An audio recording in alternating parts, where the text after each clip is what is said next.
So if any black people want reparations and want to stay a star, and don't want to have to worry about tethers, trying to be all in the videos, speaking for black people, dancing, come to New Black Media and the Black Grassroots. Peace.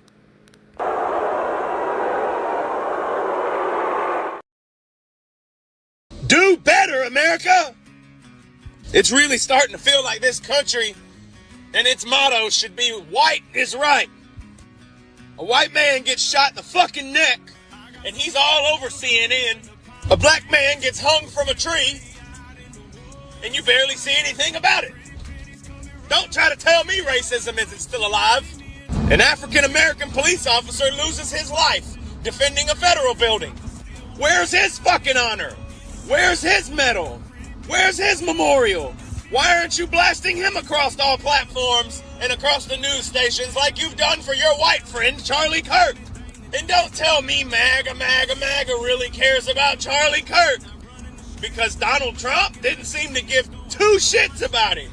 Amazing to me that y'all are willing to go to war with the black race over a white man killing a white man, but you're not willing to do a fucking thing about an African American being hung in this country. Fuck you!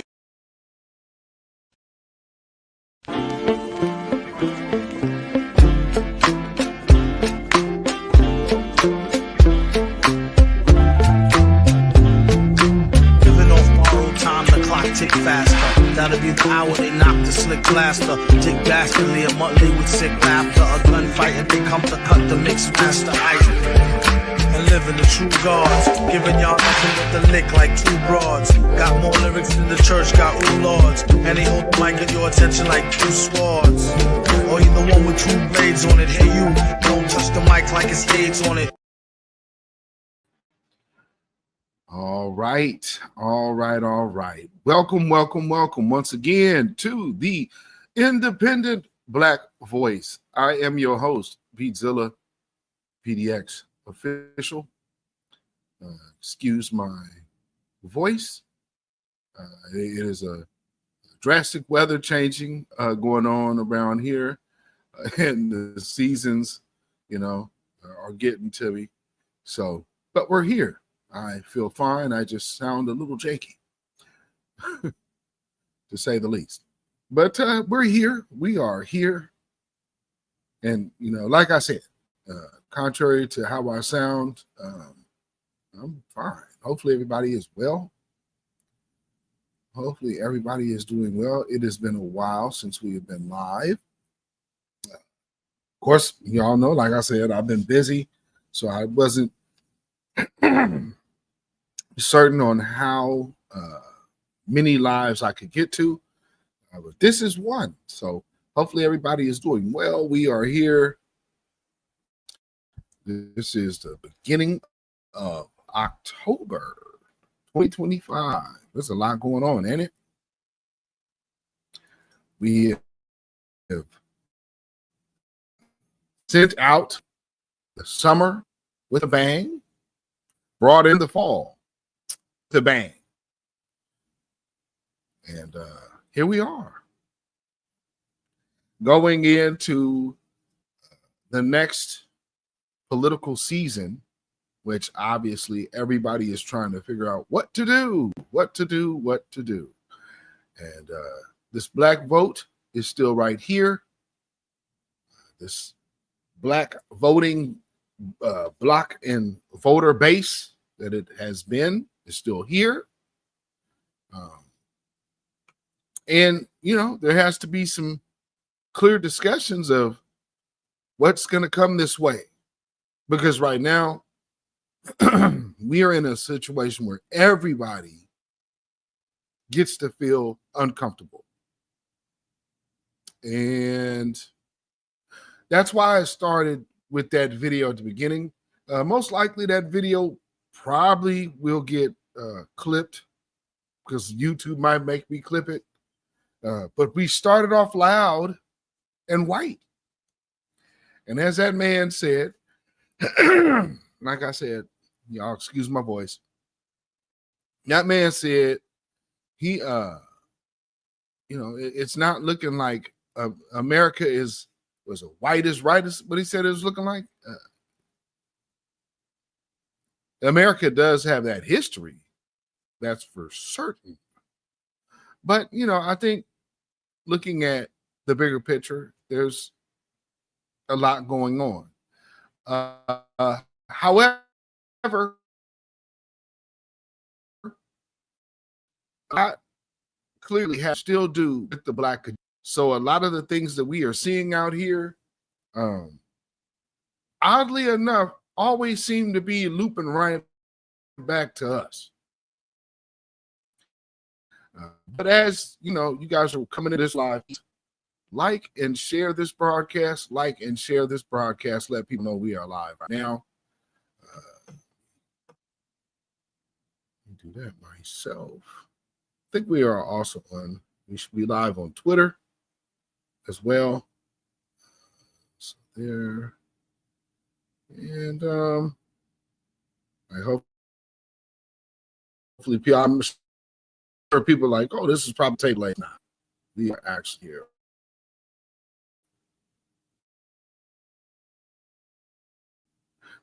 I have, it's funny how you have some of these trolls to the midst. We are live now.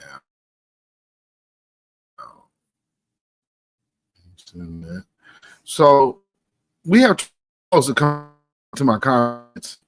Of course, often they want to, cape for Charlie Kirk because I made the post, him being an anti-black racist, which we have proven time and time again. People come around and act like we have only heard bits and pieces. No, that's not the case. That's not the case at all. But moving past, him as a talking point is the agenda. And we're seeing Trump somewhat please his base by throwing things out there.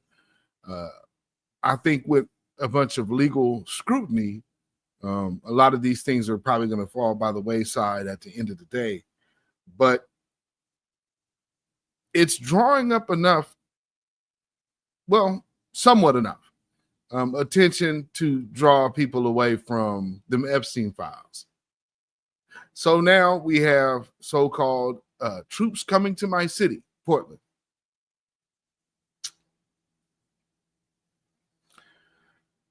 This is going to be the biggest debacle of this presidency. Well, I can't say, because we still got plenty of time to go. However, if you're noticing, let me see if I can get some of these pictures up.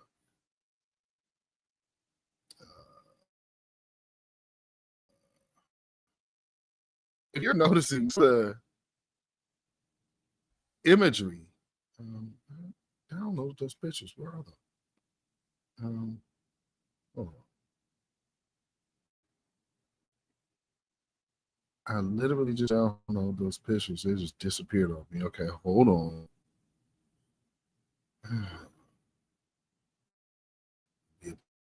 Pain in the neck today. As you can see, we are live, ladies and gentlemen. Live and trying to be in effect. Hopefully, StreamYard doesn't mess with my sound today, and we can keep that straight. And shout out to Rain Love and Oyelis Cadence. I see you being here. Yes, indeed. If this window will come up, good grief.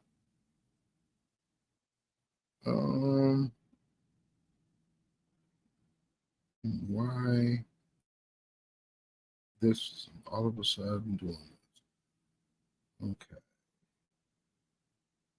Because there is not a lot that's happening here. Okay, let me see if I can just share this window.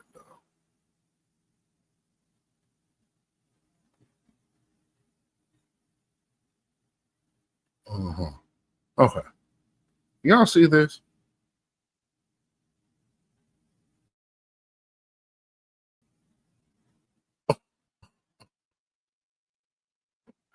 This is the war zone. This is the war zone they're talking about here. Yeah. And this. Oh, and the chicken that's wreaking havoc. That's the so-called chicken wreaking havoc.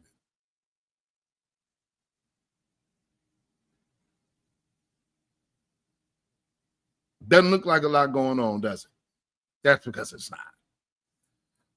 And this is literally in like one area of the town. Oh, crime is out of control. No, crime is down like 33%. Like, why would you need to come here? Like, this is one of the areas where community actually got crime down. Not outsiders. Not people not from the neighborhoods. No. This was an in-house reduction of crime and recidivism. By the way. So, you know, that's the funny part. Nobody glorifies that. And you know, for these people, the black people are this and black people are that.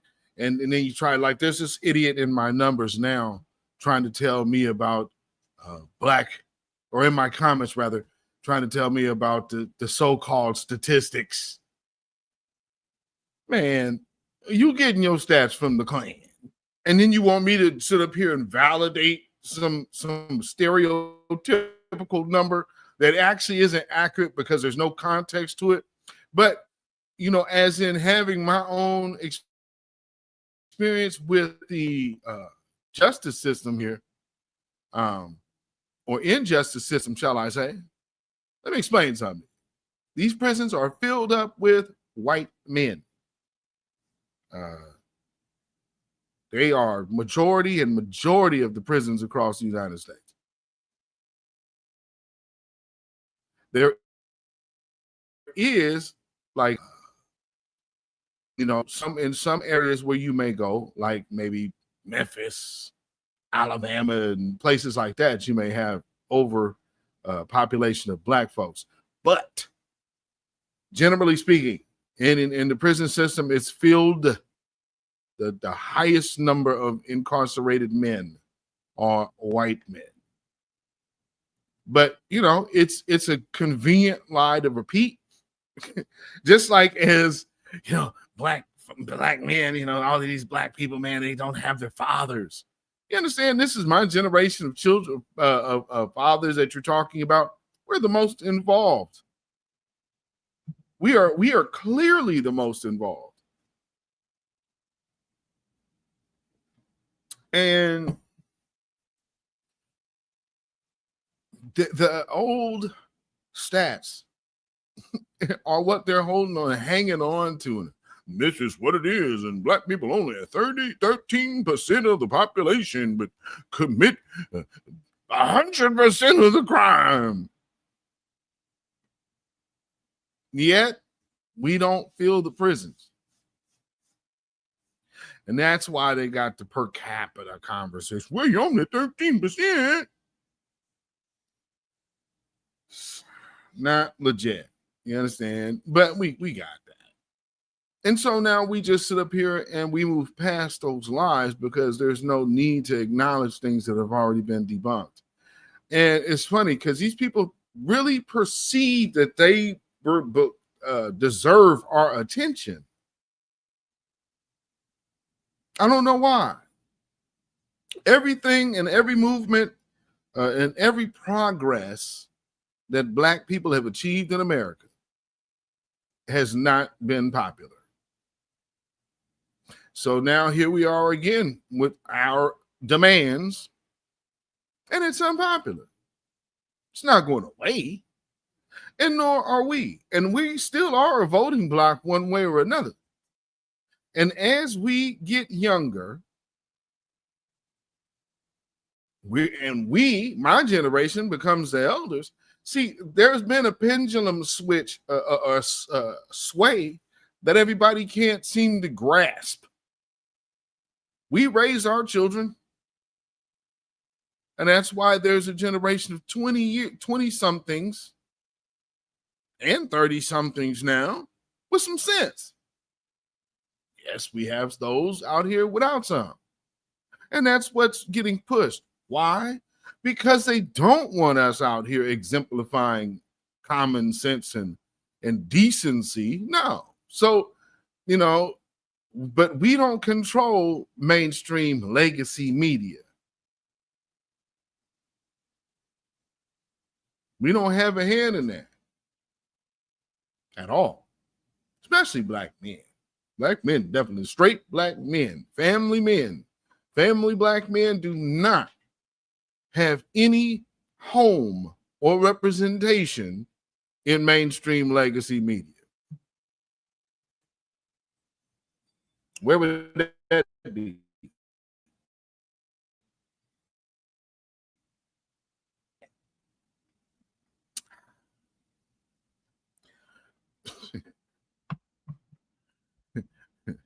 That number gets mighty thin. You know what I mean? Say it. So, here in Portland, they're going through the whole Antifa terrorist group thing. I can't put it into words like what Antifa really is. Like, Antifa is more like an idea, but they're not like a group. And I hope y'all understand what's really happening while they're doing this. And a lot of this stuff is manufactured, by the way. I hope y'all get that. This is not real what you're seeing out here, okay? These people are coming out here by the evening. So say, for instance, in the daytime, it's empty out there. There's nothing going on. So it's like after work protests. And that's pretty much what's been going on. Does that sound like lawlessness to you? And so what they keep doing is talking about like, oh, this ICE thing. Man, there's people out there protesting, standing out there with signs. What did happen was that there was a woman who was filing lawsuits against the protesters because they had this like I don't know if you guys have ever had to like scare pigeons away from a business, but there's this tone that you can play that keeps pigeons away, keeps pigeons from perching. And like, because there was a store we used to live by that was one of the remedies they tried. I think Peter came and made them take that down. So they built like cages. But for a while, they had this like box and it would make a sound. Well, they had this same kind of sound going outside the ICE facility, but the ICE facility is catty corner to an apartment building. So the people in the apartment building was a little upset. And so this woman, just this one woman, is the only woman who actually really made a stink about it. But what's funny is all of these people that you're seeing across the United States, from the White House to all the right-wing places and talking points, I gotta show y'all just exactly how this thing got sparked. And it's kind of ironic, but okay, so let me frame this before I go here. What you're about to see is the woman who is the catalyst for this whole Portland sending troops to think, we got to take care of this crime. And so you have all of these right wingers out here, because when you say crime, you automatically think, right? Well, in the fantastic world of irony, let me show you the Rosa Parks of the sending troops to Portland, Oregon.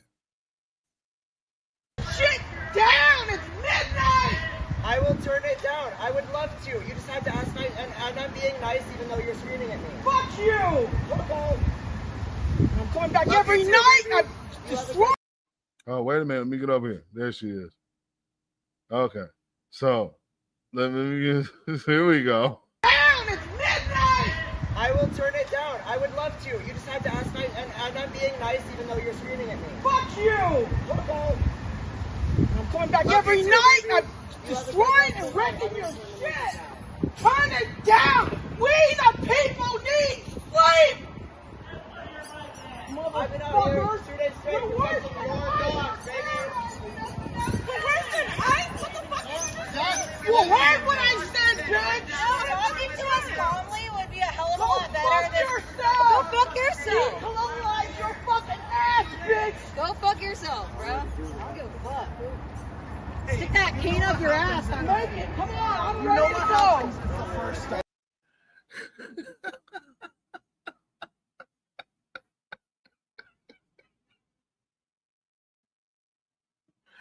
Like I said, in the fantastic world of irony. Hey, for all you Charlie Kirksters out there, get out there, Law and Order in Portland, Oregon. This is your Rosa Parks, baby.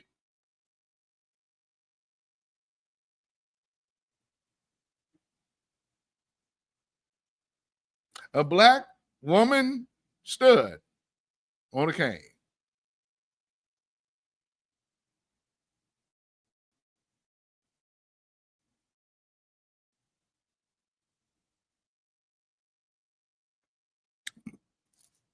They said it's going to cost about $8 to $10 billion.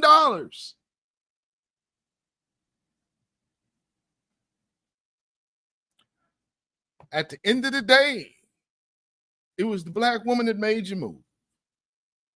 Golly. Fuck you. You know what happens? Down. You know what happens when the first bomb falls? Down. Turn it down. I'm telling you to shut the fuck up. I'm sleeping. Hey guys, let's let another neighbor.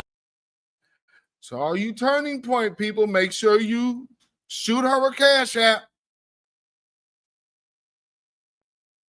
All you MAGA folks, make sure you shoot that sister a cash app.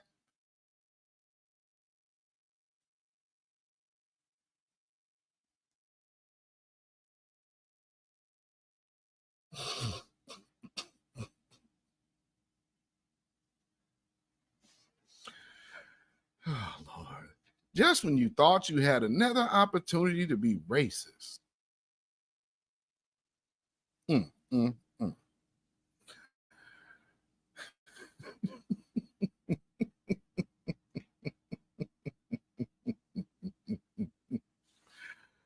Oh, man. I'm like, I see this. It's like, are you kidding me? Y'all, as soon as, and that's why, as much as I've been,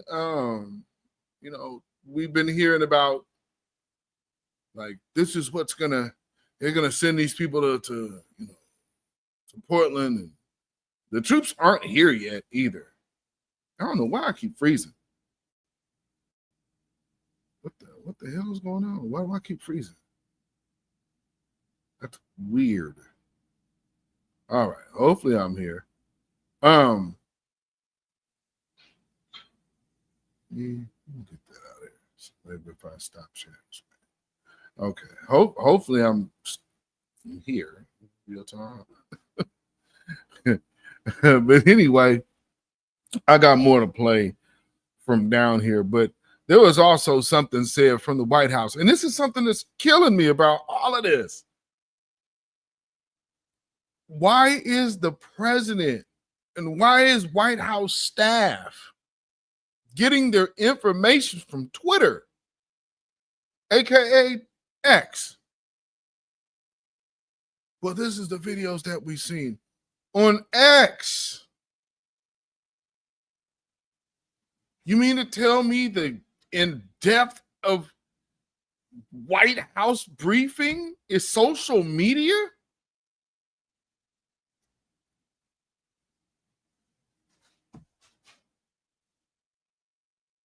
I'm talking about like already 8 billion, and he's cutting billions from other programs. I think, you know, granted, Democrats would be blowing money as well, just in a different direction. And there would be absolutely no incentive for Israel to stop bombing the hell out of Palestinians. But the nation looked like a bunch of middle schoolers. And that right there is, I don't know how these people can recover. You're talking about the menacing chicken man. Let me see. Do I have that in here? Let me see. We got menacing chicken man. He's a terror.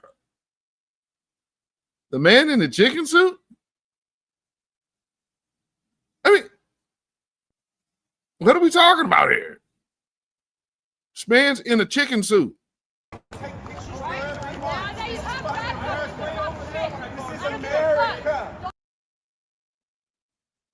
Now there's Charlie Kirk's well, I guess he's a Turning Point employee, I think. He's affiliated with Charlie Kirk. And a lot of these guys out here, there are a lot of those, there's a lot of those guys here. Them and, like I've told y'all before, those Groypers, they're all here in Portland, Oregon. And again, family, share this out. Share this video out. Put this out on your social media. Make sure you get people over here. I know I'm competing with baseball and football right now. But for those who are not into the sports, they need to be tuned in to us right now. Get on over here. But like I'm saying, so this is the Nick Soder. And so this guy goes out there and throws these people's burning. They were burning a flag out there. So he takes the flag, throws it down. I guess there was something else that took place off camera. And so the police arrest him. And everybody's up in arms like, oh, man, you know, and then now, and now Donald Trump is talking about we need to find ways to what programs can we cut from Portland because they're arresting people for free speech. No, they're all of you see. Do we have liberal police all of a sudden here in Portland? Like, are they? See, don't be fooled, folks. Where you see these people come bum rushing. What are they talking about? This is riot gear central. The hell are you talking about? You can't rewrite Portland police history. Oh, well, they arrested him. Good for him. Because there was a lot of people. Remember all of them gas cans to the face and rubber bullets to the face out here? What are you talking about? This was the man. They can't pull that stuff out on the streets now. But man, this place is all kind of militarized police. What are you talking about? So, man, the Portland police are over there, the liberal city, my ass. We have a capitalist as a mayor right now. What are you talking about? Our mayor is Joe Nobody that owns a whole trucking company. Came out of nowhere, beat known politicians. You hear me? This Joe Nobody, businessman, entrepreneur, owns his own trucking company in Samoa, came out of nowhere and beat sitting people in office that was running for mayor. We didn't know about this dude 2 years ago. That's who our mayor is now. Ain't that show that? Don't they show you what money can do? Let me see some more. This is America. This is America. This is America. You saw him start that. You all. And here's the other thing. Now, they don't want to also tell you that he went out there armed. Now, you over here getting in a whole confrontation with him. Now, he posts this up. And like, well, I'll defend myself, but this, dude, you're out there going to antagonize these people with a gun. So when you guys, this is your Charlie Kirk Christian. Let me go out here with my gun. Okay. Whatever fucking narrative you want. All of you have eyes. This is exactly what they Put that fucking gun down. Come on, come and get him. Touch him. Fucking fucking. Now, do you see what they're looking at? You see what they're looking at? You remember that picture I just showed you? There's people, armed police in riot gear right on the roof. So they're pointing at this guy. Hey, he's got a gun. They didn't shoot him. She's pointing at him right now, telling him.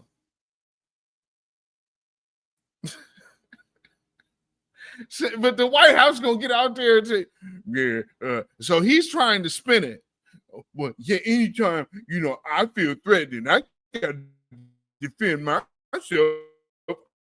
I'm gonna defend myself. You tried to spin, but somebody had this video and they justified your arrest because you're out there with a gun at a protest that's peaceful, trying to antagonize these people. You already took a flag out of someone's hand. So this is what really happened here.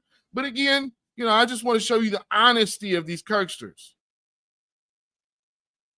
Why would you do something take pictures for a fucking reason, I can motherfucker? take pictures of wherever I want. We're in public. This is I America. didn't even ask you. I don't care. I didn't even You ask get you. in people's face and I take didn't even pictures. hear your This is ask. America. Did I ask This you? is America. Did This I is why ask we you? need to get rid of illegals because they Oh. don't know American laws, bro. You know what? I'm not even illegal, bitch. Well, Exactly. What do you guys do now, motherfucker? Exactly. They just went down there to see. This is what they do. And see, this is the same type of thing that they'll go. So when they come to protest, this is what those types do. Let's see if we could go make them jump out of character. These people are nothing but a bunch of antagonizers. And the police ain't no better than themselves. So now we have a whole bunch of turning point morons that have been activated. There's a bunch of them here. Man, let me tell you something. Man, when I tell you about how all of these so-called Christians, and it's funny that right now all of a sudden TD Jakes is bowing out. Because they would be on him right now to justify all of this. He'd be the loudest voice. Like, well, we gotta forgive and pray that the Lord's in this sickness.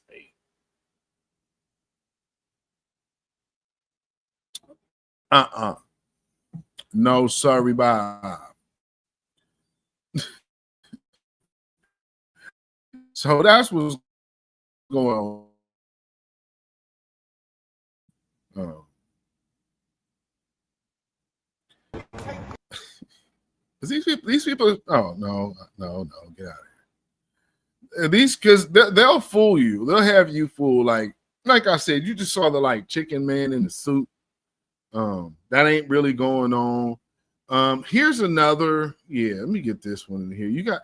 See, this is what these people do. And so I guess that's why a lot of them are trained. And I see a lot of people have these different experiences, especially when they're traveling. And I think back to myself, the person you talking about, the type of person that is, that sounds like they from here. I can tell a person. I'm real true story. Me and my wife were coming home from Vegas, and so we're in the airport. You know, right before you get to the TSA, it's like I still have my leftover. We had just ate, and I'm like, I fly with my food if they let me fly with it. So I got my leftovers, and I'm like, hey, I'm gonna put my food on this. This is food. Put it on the scanner, and they this woman in front of us is like she's just really working hard to be in front of us. It's like we're not even in a hurry because we're here kind of early, but she's just going out of her way to do the most and be like in the way, basically in the hurry to go nowhere, you know, that type. And I right off the rip, tell me you from Portland without telling me.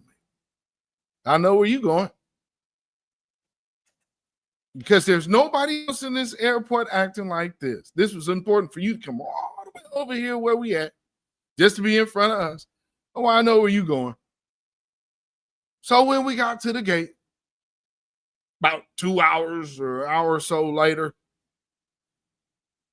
guess who we see waiting? You get on the same plane we getting on. So yeah, when I see and hear some of these stories out here, I think to myself, like, that person they dealing with, I bet you probably from here. There's just a certain pattern of behavior. And this is it. You can't go this way. This lady's trying to get through the streets. We're not letting her through. She's not surprised that there's something going on down here. If you've noticed, this has happened here before. And so what these people will purposely do is go out of their way to go over here to be like, oh, you're blocking my way.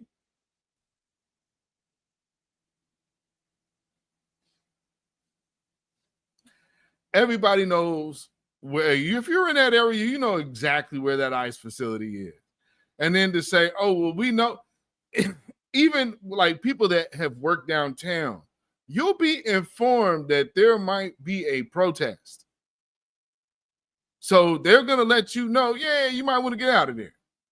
Or at your corner, or your building might just be like, yeah, we shutting down. So, or y'all got to, you guys are probably planning on working a full day, but it ain't going to happen today, baby. They coming down here and we boarding up. So day over. And that happens here because, of course, we are known for protests, and sometimes protests can get a little out of hand.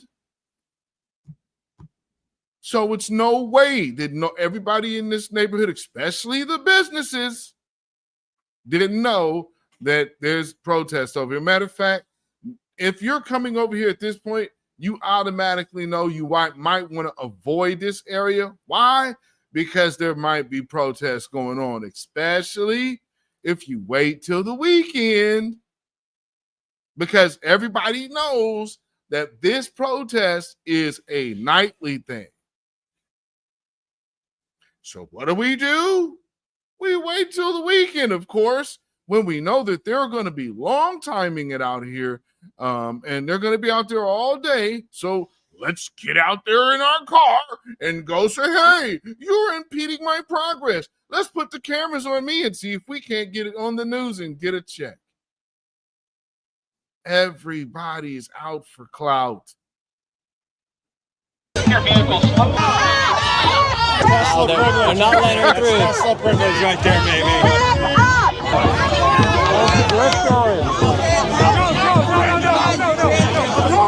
They're not letting her through right now. And now everyone's saying she needs to back up. This lady right here saying it's illegal for her to be coming through here. The police are stepping in.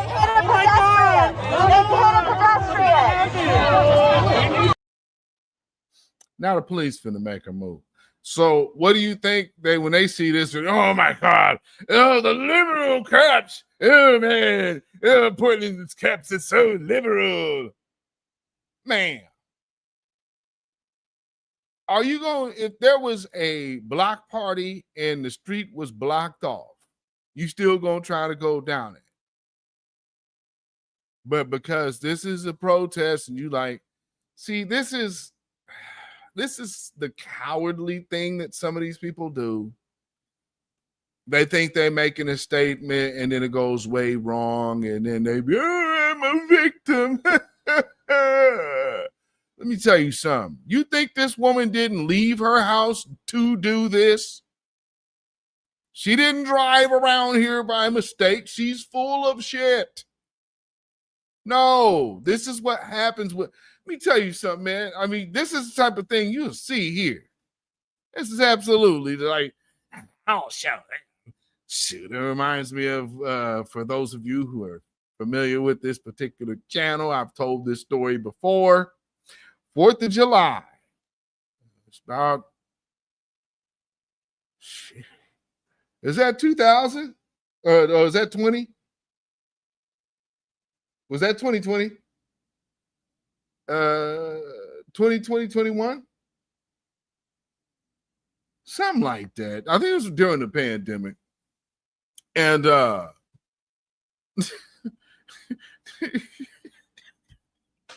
it's a nice day, but it's not like crazy hot. We got the windows down, and it's we're just, you know, driving to the store, not doing much.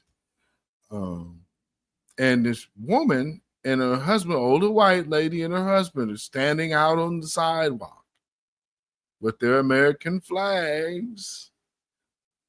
God bless America. God bless America. She glances over and sees these black folks over in this car, and God bless America. America means being white. God bless America. America's about being white. I said, okay. You really thought you was finna get a response out of me, Granny? No. America may be about being white, but Father Time is about your days being short. Let's see some more. Oh my goodness. You won't be able to get She hit a pedestrian. If you do not arrest this woman, you are complicit with this fucking administration.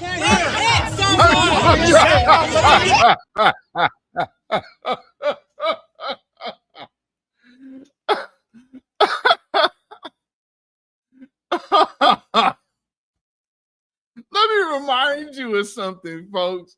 You know, when they talk about, man, y'all see when Charlie Kirk died, they weren't doing all of that like they were with George Floyd.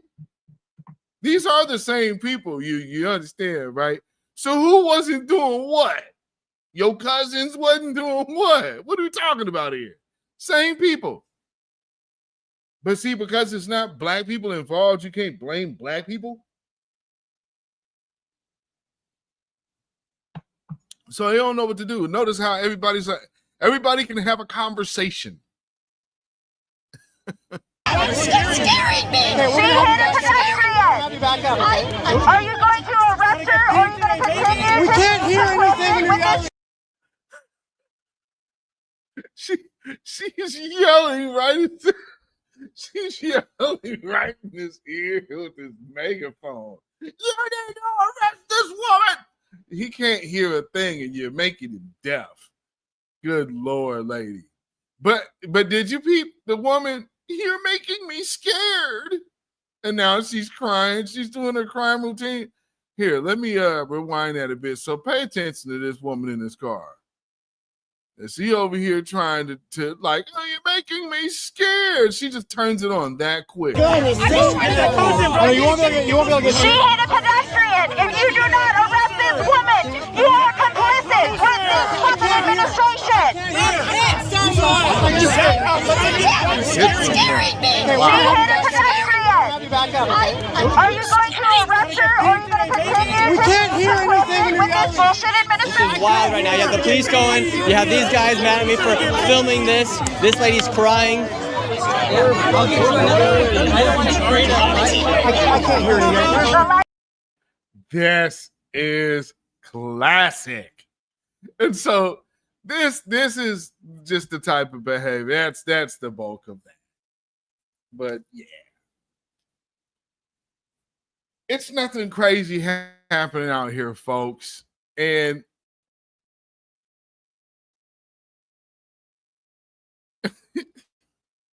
antagonizers are being put on blast these days. No pun intended. But these people who run out like those dum-dums that went out there to Tennessee State, and you got these raccoons coming out here, and black people, y'all gotta do better. All they want is a debate. Who can debate? Where is this notion that someone can speak on our culture without being of it or having legitimately experienced it? We got these people over here. If you're talking about stats and this is what statistics say, why are you talking so much about a group that ain't yours? All of you so-called Christians are so worried about every other group but your own. Christians, that's invasive. You know what they call that? That's called covetousness. How did y'all miss an absolute commandment? That wasn't broken, that wasn't done away with. So, we're also bearing false witness against your neighbor.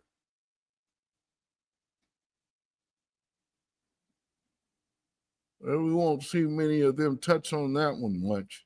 But to that regard, there's plenty in-house that need to address that too.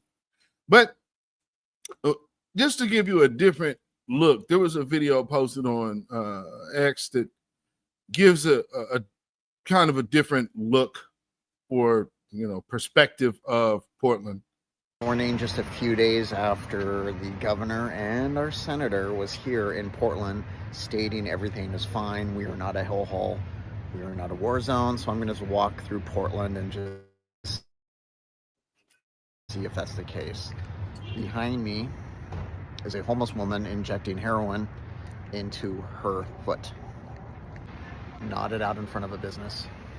Impossible to get in the front door. I'm sorry, what? You gotta hit it clear for a tour. Do I have to hit it clear? No. A homeless sweep that happened yesterday. The tent here moved right there. You to leave the fucking bitch. Hey, when is the last time an outreach worker ever asked you if you wanted help? Never? Yeah. Has anybody ever approached you and offered you help? No.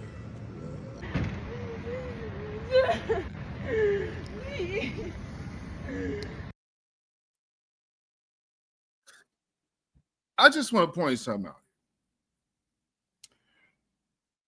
You would see so many people talk about Portland and crime and put off or give off the impression that all of this crime or whatever, and they're the things that why police need to come out here, they somehow have black faces attached to it. Nah, that's the face of crime out here.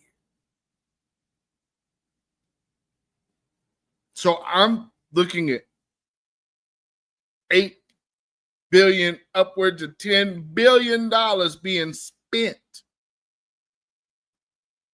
to come here.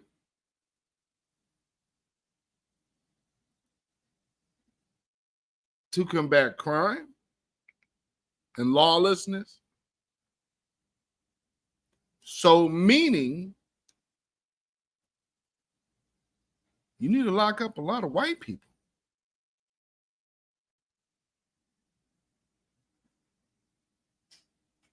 Are we going to get our $8 billion worth of locked up white people here? Is that what's going to happen? $10 billion worth of arrested white folks.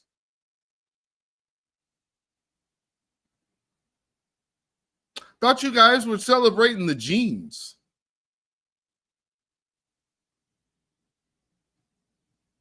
That's funny. I keep seeing the Sydney Sweeney ad in my algorithm in YouTube. I just saw it yesterday. Like, oh, wow, I'm still seeing this skinny girl They're talking about she got great genes.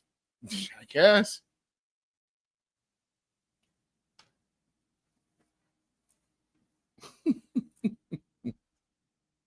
To each his own, you know. I just prefer a little meat on the bones and a little more melanin. Anyway, let's hear some more and see some more. A homeless woman asking for her mommy under a blanket, smoking fentanyl. Somebody is under there. This homeless woman behind me has lost both her legs on the streets.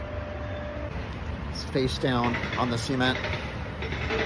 Behind me is a severely mentally ill homeless man who's been on the streets for about 10 years.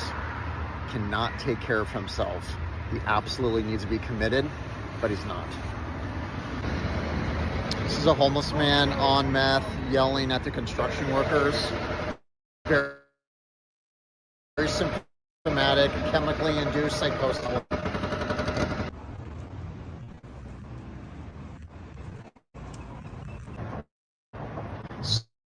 Side note.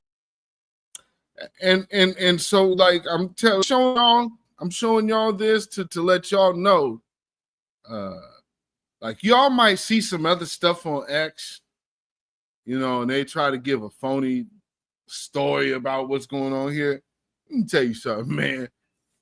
What you just saw there, that's what I see every day. Well, actually, I can't say I see every day now because I don't go the same way no more. But I used to see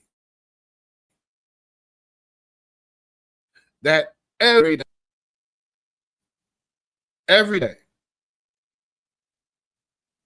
except for the weekends. Every day. From downtown to across town. That's what you see. And I don't think people understand that. You know, all of this, we gotta come over here, we gotta clean this stuff up, man, we gotta do this, man, look here. This is what the hell we see every day. Hard to Kill said, I'm telling you, I am in Portland. The city of Portland is a complete dump, and it's only because of of Democrat policies or policy. I don't disagree with that. I can't. I can't disagree with that. Man, let me tell you, man. Something else. You know, so our so smart governor, we're in the day and age of school shootings. I don't want not that I have school-age children, but I do not want my child to be in school without their cell phone. I ultimately am responsible as a parent to make sure my kid isn't on their phone in class. Felix Brown and Seattle, 100%. You are absolutely correct. Yeah. So it's a Pacific North. This is what you're gonna see. You come out this way, baby. From here all the way up I-5. You hit that Space Needle. Yeah, you go ahead. You get, yeah.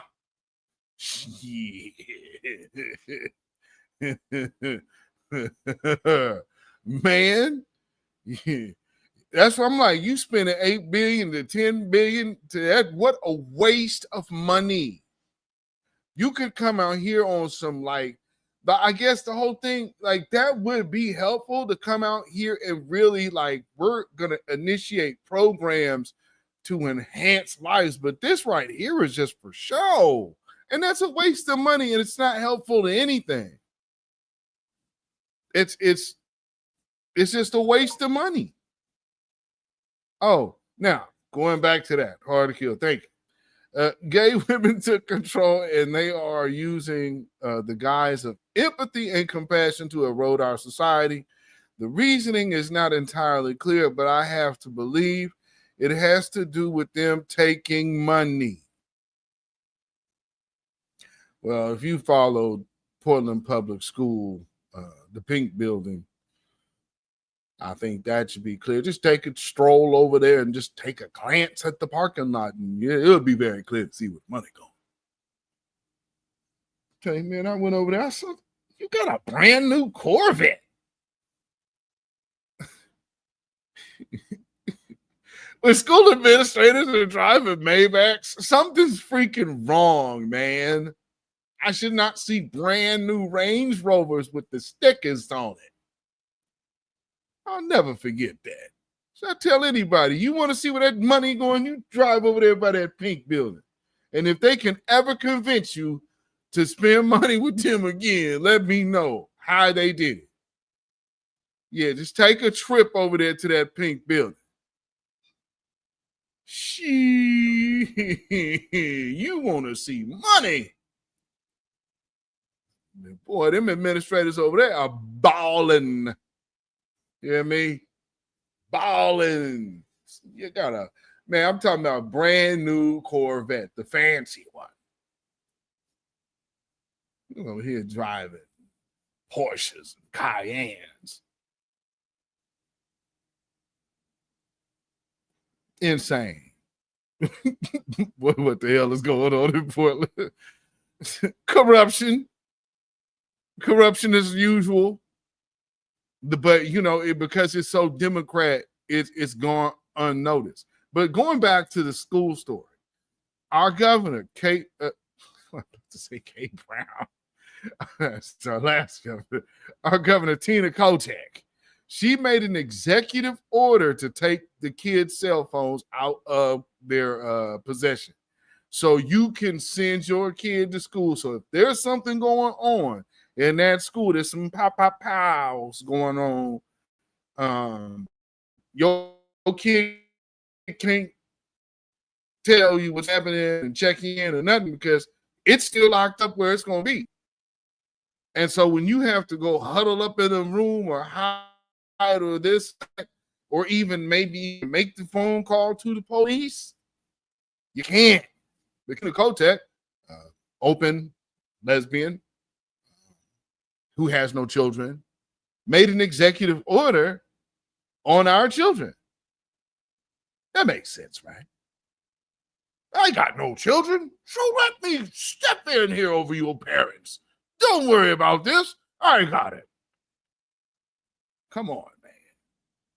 Hardkill said another thing you'll notice is the number of people who do not look like Americans, brown, black, and extremely ethnic looking, driving very nice cars all over the place. Can somebody please answer me how a person who has to hold their phone up to me and say whatever language they're speaking, and here, oh, okay, and oh, thank you, and then hop back in a brand new car. I've seen Hondas, I've seen Acuras, I've seen Mazdas, I've seen Benzes. I mean, I'm hard to kill. Ain't lying. Hard to kill is not lying.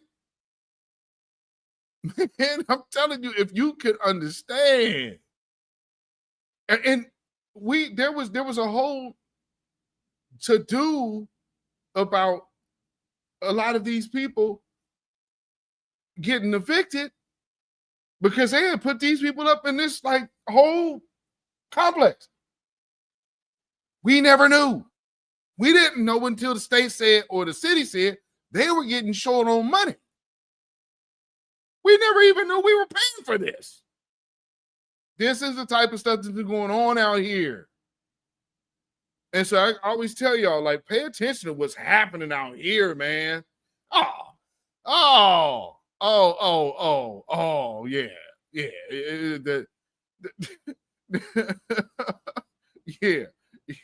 They filled the entire freaking complex. And then we only found out because they were running out of money to house. Just like Minnesota, Felix Brown, absolutely. But we get gentrified. We get gentrified from the north side. We get just completely, utterly freaking destroyed. Just like Minnesota. Oh, I'm right by the Somalians. The Somalian enclave? Yeah, I'm right there. Yep. I mean, that's why I'm like, y'all can't talk this shit to us. You cannot talk this shit to no Pacific Northwestern. Oh, yeah, Kamala Harris is black. What are you talking about? She's an Indian. Oh, she's mixed? I guarantee you her father's an Indian. You have to know that's people who say that they don't know their culture, so they think from a black perspective that because you'll mix with anybody, then people don't get down like that. They don't even really mix with white folks. If you see an Indian woman with a white man, chances are they're not having kids. It's very rare. That is super rare. I cannot say I can't say I see too many of that from here, especially if you go up to Seattle, like Boykin. Yeah, man, I'm telling you. Oh, and you know, they run the show up there. So from Pacific Northwest all the way through Canada, you cannot convince us about the pecking order out here. Okay, we are fully aware of how even in their culture, there's a caste system, and the state of Washington honors their caste system. So they can legally discriminate within their community without like legal repercussion because their caste system is honored. Their cultural system is honored. And that comes to that cultural system comes with blatant discrimination. So to even think that they would like remotely close blend with an African or African American or Caribbean black, that's so far out of the question. And let me tell you something. When it comes down to us, for them folks, we are the ultimate no. It's not like, oh, this person and these rungs, and they're like, even Africans be like, Black American last. But them folks, we are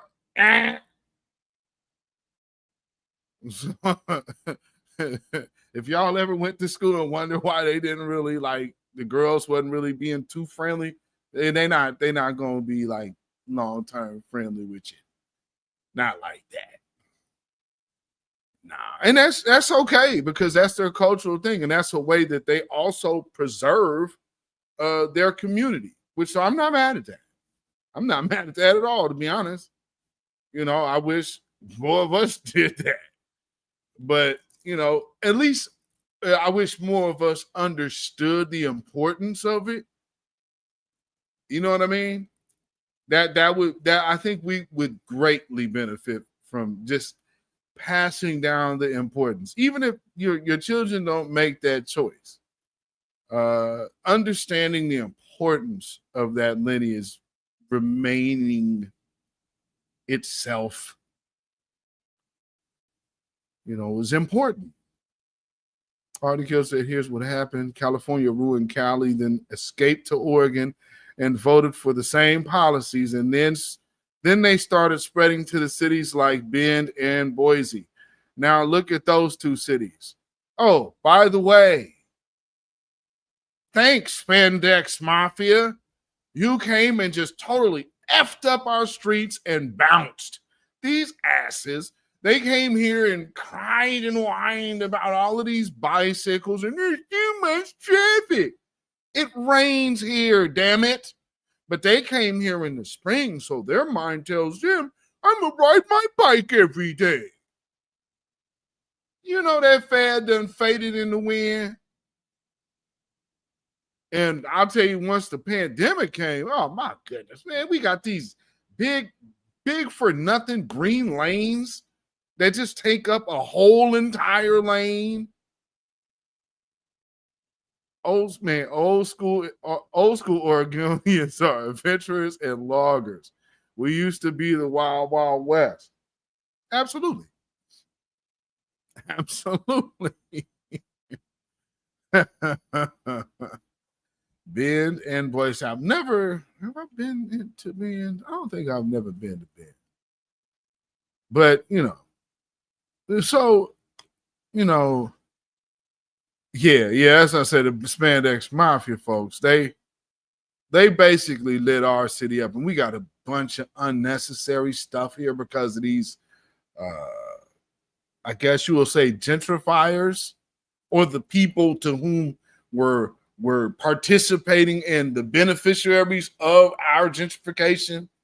And man, you get these people, they're the first people on camera. I've been here for about 3 years, and I've never witnessed anything in this neighborhood like this, and I'm so surprised, and I just don't know what we're gonna do. I have to rethink if I'm actually gonna stay in this neighborhood or not. Well, we've been here our whole lives, and a lot of us had to move from our respective neighborhoods, be that on the north or northeast side, and most of the black folks now are out in the numbers. If not, so either in the numbers or all the way in Fairview and Troutdale. And so we are, so for those who are unfamiliar with our area, that means you're out east. Way out east. And then when you get out east, see, the one thing about the metropolitan area, it's real ABC. So the number streets is going this way, and the name streets is going this way.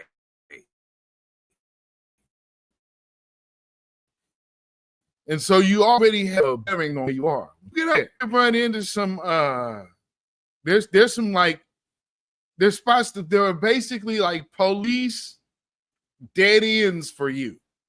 You can go in a cul-de-sac, they know where that thing pops out on both sides. So, and there's no cutting in the middle. So yeah, that whole day you done. Yeah, it's finito. Raps. And they got these speed bumps and these stupid speed signs.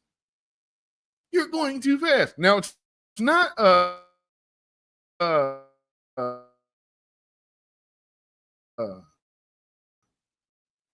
it's not camera, but board over unnecessary stuff. And we see that. Yes, this dude is on me. Thank you for your voice, my brother. Oh man, I appreciate it. I appreciate it.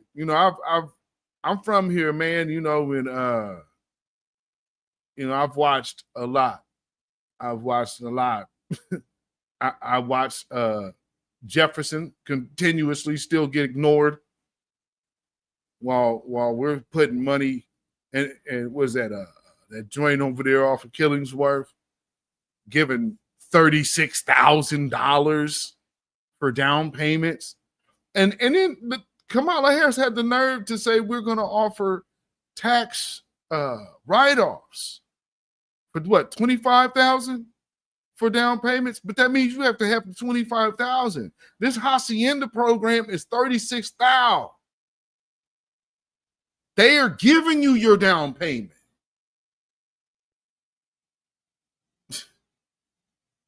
So yeah, those of us here, we watched all of this. And then the one time when they was going to give something just specifically to black folks during the pandemic, this lady who has been down with Don't Shoot PDX, all of a sudden, so wait a minute, but no, it's not right, and the Mexicans need to be making this money. They got so many different programs for Mexican folk. enclaves and some out. But when it came down and she thought we was fitting to get something that they wasn't fitting to get, it was Whatty Bouty Brown. And you know what Miss What About the Brown did? She went and promptly took herself over to the steel union. I'm in Oregon. What you think that steel workers union looks like?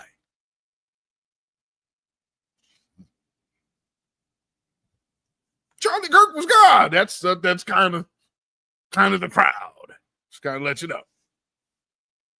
just keep it a buck. That's kind of the crowd you're working with there. Them folks ain't too friendly. Because again, you got to remember, Oregon. What they say, I call it. We have hard hat towns. That's what I call them. Because I can't really classify it as a sundown town, but I will say it's a hard hat town. So meaning, you go through some of these places, you only traveling, passing through, or you there working. But don't be there hanging out. You know what I mean? Like you go some of these areas. Yeah, you might not need to be there too long. And Oregon got plenty of them. I mean, it wasn't until like after probably mid-90s to where black folks even started driving east to go to drive east. Like, because you had to drive through Idaho. And let me tell you something. Folks was like, nope, I ain't keen on that move. So, nope. So they refused, and I ain't mad at that. Now things is a little different. But like I said, if you drive out to Idaho on 84, not sure if it's still there. Matter of fact, let me see something. Let me just pull my map up real quick. I want to see if I can find this.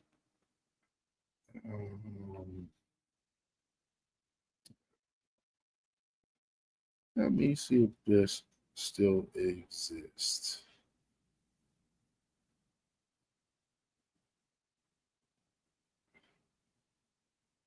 Okay, Redneck Cafe. It's a Redneck Gourmet. No, that's GA. No. So I guess maybe the Redneck Cafe out here is gone now. But there used to be this place out here, out toward Pendleton. See if I can see it. Because it's like, get to the border. Because it used to be this place with this big, super duper big Confederate flag. And that was normal. I'm telling you, that was normal. We drove through there, it was like, what the hell is this? Yeah, it must be gone. It must be gone. It's like your first turn off of the freeway. If you had to get some gas, like there's one place where be like, get gas here, because the next gas station is literally the Redneck Cafe gas station. So they must have got rid of that. That obviously ain't there no more. But just to let you know what type of area that you in. So the cafe might not be there no more. But understand the people who hold fast to that sentiment and belief, they still very much there. And we used to have something here called like the Dixie Mattress Company. And they was, so we call this Little Dixie of the North. And so just to give you an idea of what I'm talking about, here's some youngsters here from another city that came up here, of course, to stand with ICE and their MAGA kids.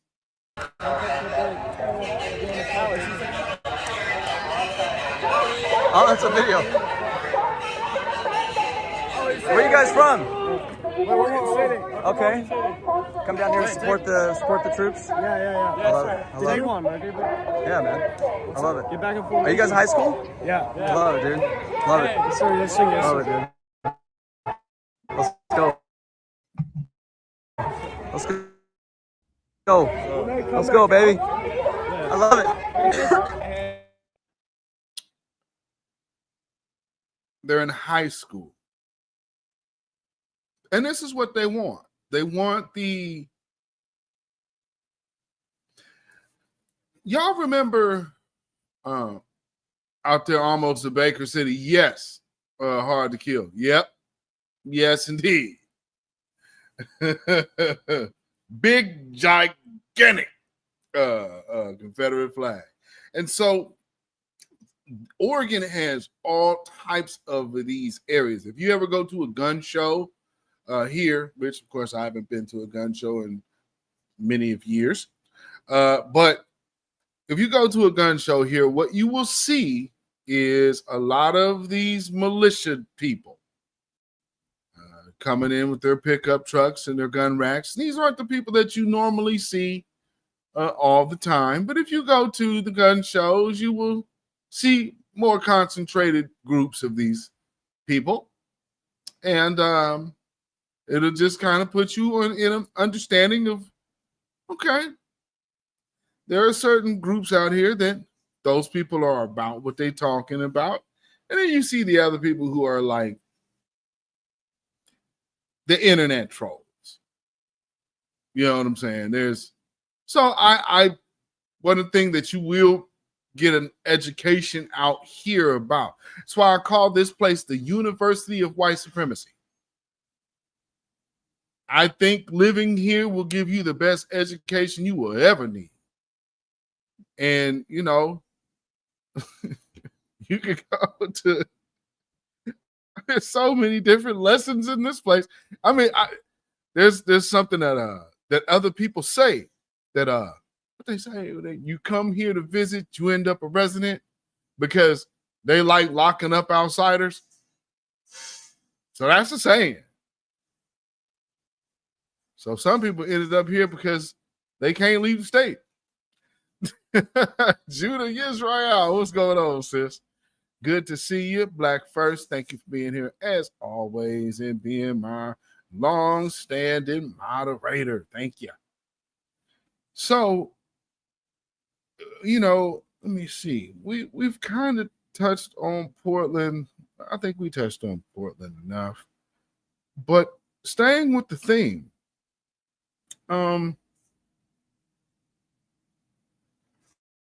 of anti-blackness.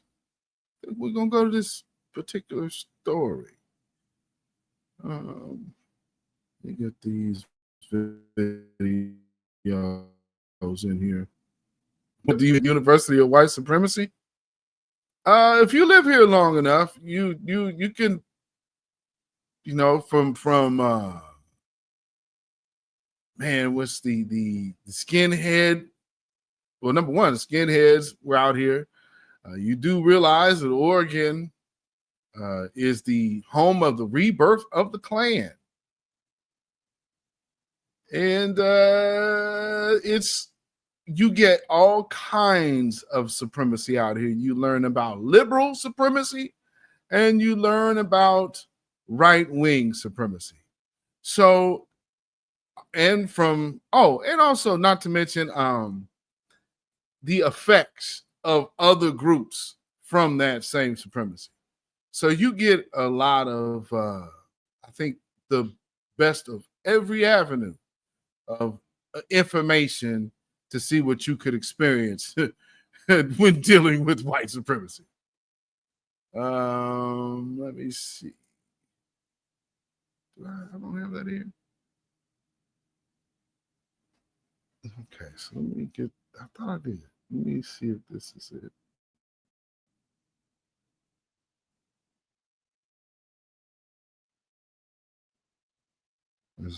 This is,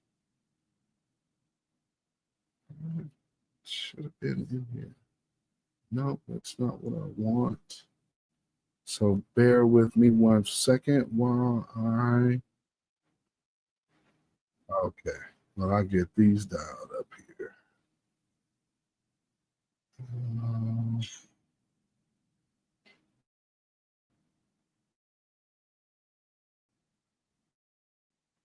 Okay, that first.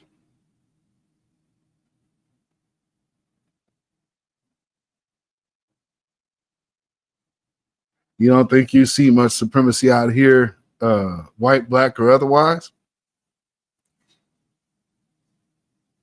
From the state that literally was a no Negro state. You have Lake Oswego, which was a no Negro zone.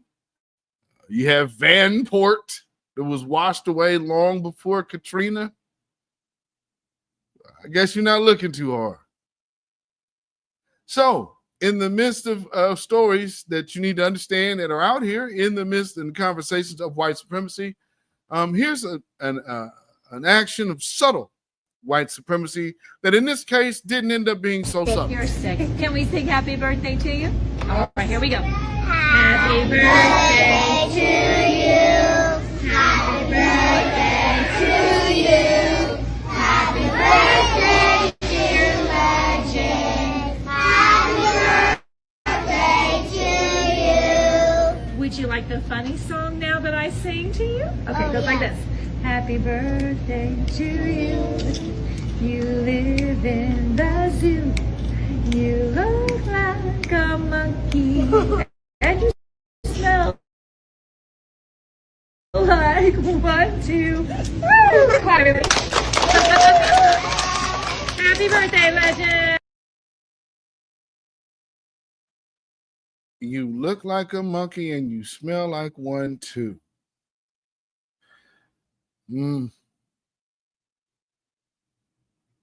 Interesting. And see, that's that subtle stuff that people would like to excuse and say, well, I don't see white supremacy or racism today. Things like that. And being in a position of the teacher, she is in a position of authority to make sure that these children either feel some way or another. We've heard people even complain about CRT, about how it will make children feel some kind of way. But we cannot go and have an anti-Black teacher jokingly being anti-Black and racist without calling it racism. So to say if we find white supremacy in this city today, has anything been rectified or corrected from the gentrification done to the Black community? There's been some lawsuits that people have lost, that the city lost and had to pay out, but that was not them voluntarily fixing what they've done.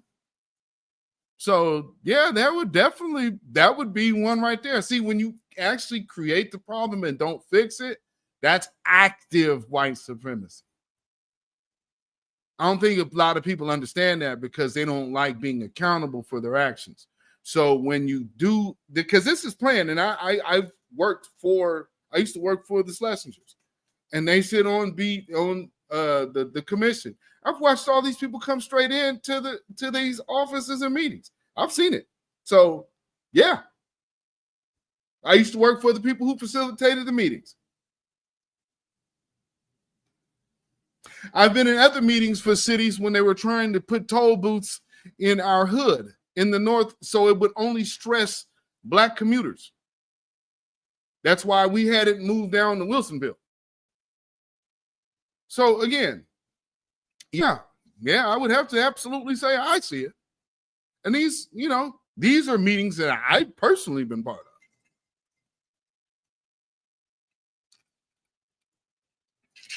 Now, as far as my interactions with Proud Boy, Tiny Tawasi, in my inbox, he is a known white supremacist, correct? So, I mean, maybe you asking that to the wrong person because she said, I never seen, you seen the Proud Boys. You're not unfamiliar with these people. Right?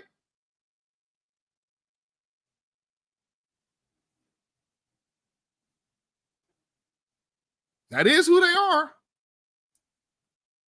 You know. Interesting. Do you feel like it's a systematic issue in Oregon or something that happens on a person-to-person kind of basis? Are you familiar with Emmanuel Hospital?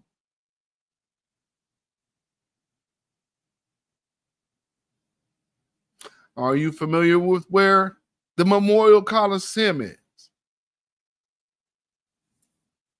Are you familiar with where I-5 and 205 sit? Has any of that been rectified? And that's an entire community that we're referring about. Not a person to person. That's very systematic, isn't it? Very systematic. Not to mention Vanport. Also needs to be, nothing's been corrected there. That's a lot. It's a lot.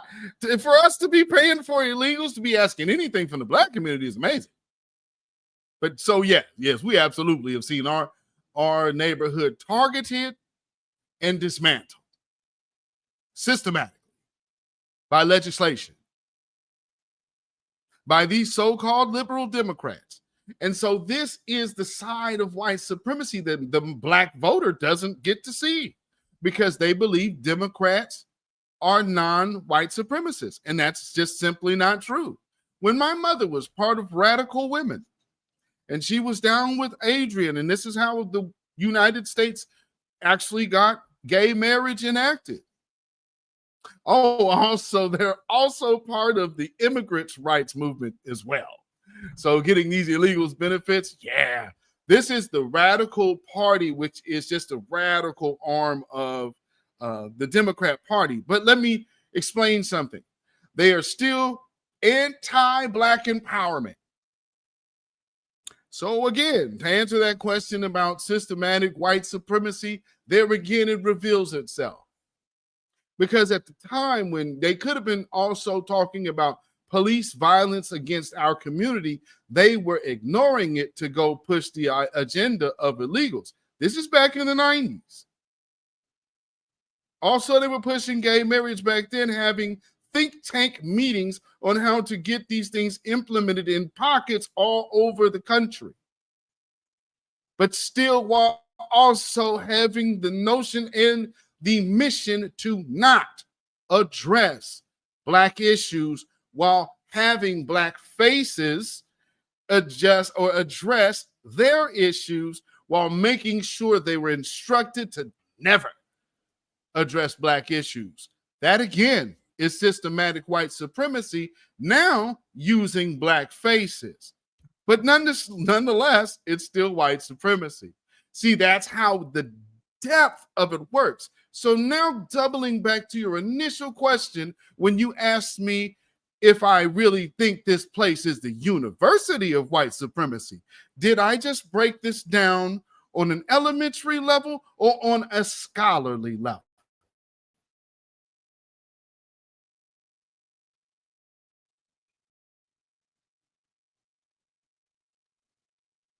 Moving on to the rest of this story. Hope that clears that up. So this lady makes this statement about this kid, or she says this is a joke or whatever.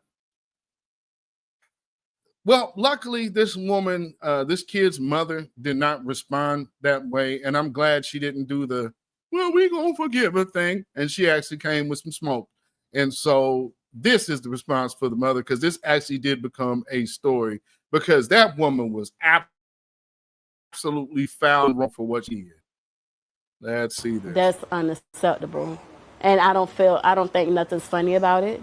Prather says there's a history of Black people being described that way. which makes it extremely upsetting. My skin is boiling. I don't even like racism, and to know where we come from and our ancestors, and for us to be labeled like that, because when they call us monkey, they basically saying that we're ugly, we act like a monkey and all this and that. I don't like that at all.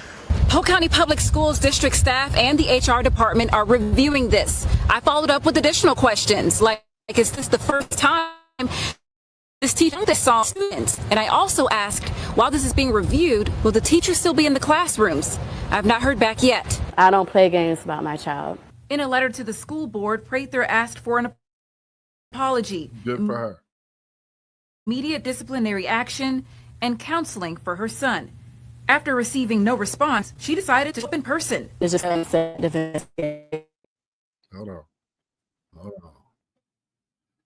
on. She asked for an apology.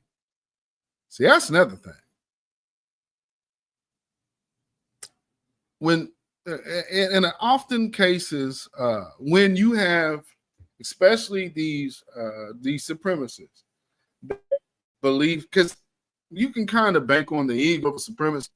And so one thing about it is they're that inner superiority complex manifests itself in the area of knowing you're wrong, but refusing to admit it. And so this is what you're going to see here. Same thing that happened right here in this city with Karis and Mike Phillips. And I grew up with Karis. I didn't cover that story because I knew it was going to take care of itself. Also, another story of other people but their legal situations have since been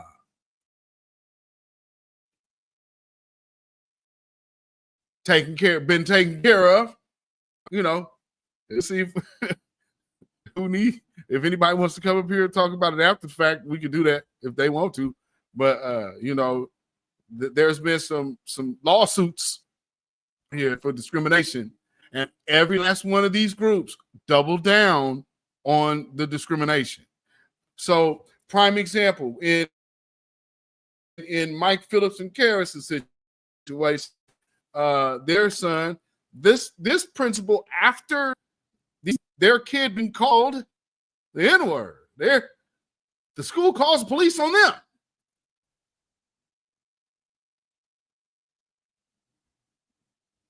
See, so yes, we're still experiencing racism in this city. It's nothing new. Racism is hard to kill.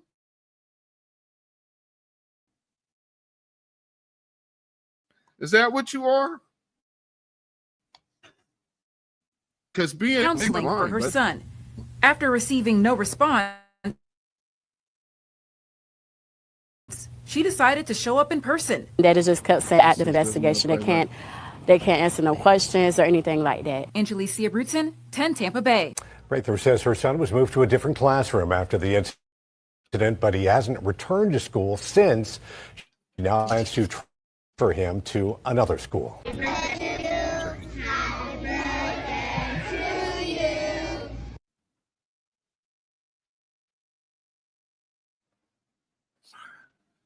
It's stuff like this when people do things like that and be like, well, I didn't know it was offensive. They knew it was offensive. Calling a black child a monkey, of course, is going to be offensive. It's nowhere that it would ever be a question.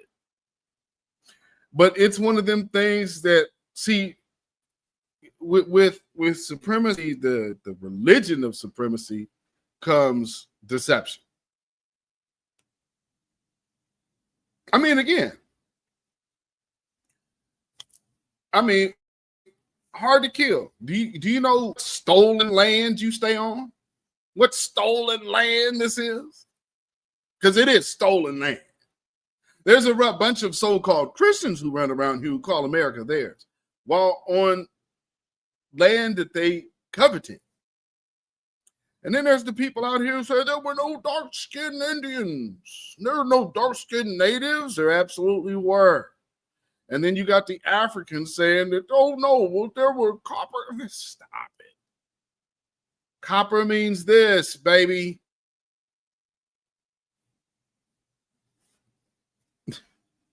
were red bone, not to be confused with yellow. They say high yellow, you got 10 red. And red some more and red again. You know what I'm saying? Now, here's something. And I'm sure that hard to kill. This might be. Because there's a guy that's in my comments. And I want to know if, because he brings up the per capita thing and we're criminals and blah, blah, blah. And people were posting stats. And this is source data from the FBI. Where's my man? What's this guy's name that's just steadily in my comments? Like, you can't guard your tongue. Blacks are criminals. Where you at? Yeah, you. Yeah, Gramps. Gramps is him. This is old 23. Gramps is him, old 23. Come on, Gramps. Need to get in here. Now, see, Gramps 23, he's one of those guys that, of course, he subscribes to Cali Fontaine. So I guess obviously he has the black guy or the black woman that he agrees with, but he doesn't really follow nobody really black. But just in response to his repetitive nonsense in my comments, here's the true stats.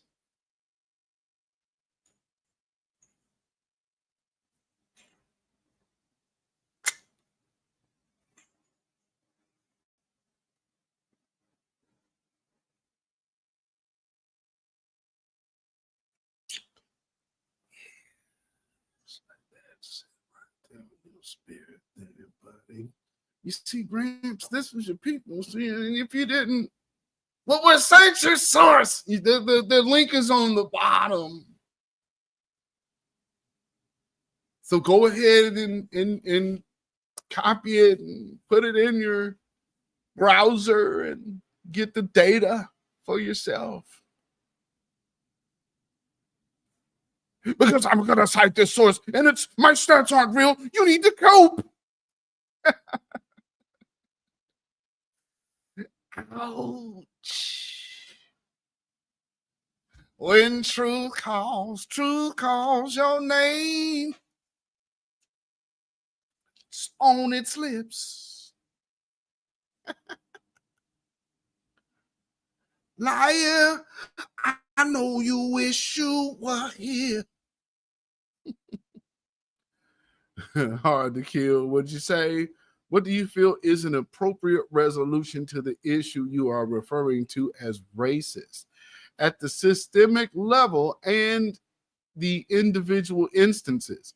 Well, one thing I would propose, which we have been proposing, is an anti-black hate crime law. Considering how there is no other group in this country who has ever been deemed property in this land, and also had laws put on the books against this particular group and classifying this particular group as something, having the Freedmen's Bank taking their money out of the Freedmen's Bank, all this different type of stuff that ended up happening to black folks. A lot of that would need to be rectified, but individual instances at systemic levels, undoing a lot of that. And that there has to be a process of beginning that. And it's not a study. Because when you know what you've done and you know what you've gained, then you just need to start repaying. Recompense would be great. Now, to the level of even on the I guess, personal issue, because you say resolution, On a personal level, then that's lawsuits. But see, also that comes down with the interprotection.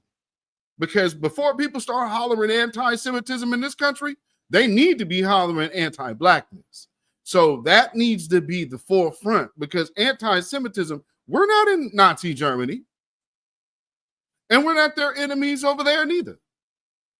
So that doesn't need to be the focus of our conversation over here. However, they are heavily invested into the Charlie Kirks and the Nick Fuentes and all of these other right-wing so-called pro-Aryan Christian type of groups. But that's kind of funny. The people that say they hate Jews are getting their megaphones from them. But to get to a resolution as like, what do you say, referring to as racist, appropriate would be protection in both cases. Anti-hate crime bill, just like the Asian stop anti-black crime. There's an anti-lynching bill that's out there right now, and we're having all of these lynchings deemed suicide. There needs to be a mechanism put in place that is thoroughly investigated independently, because there is an actual bill. So let's get that enacted. But that's not happening. There's many things that could happen that when you're saying these things that have happened, there's so many things that could take place versus nothing. Don't you agree?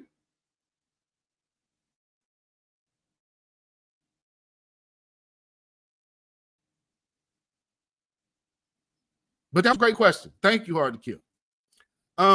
Moving on to a different topic, and shout out to that mother for standing up for her son. I'm glad to see that. I don't play about my son. I'm glad she don't. Shout out and salute to her.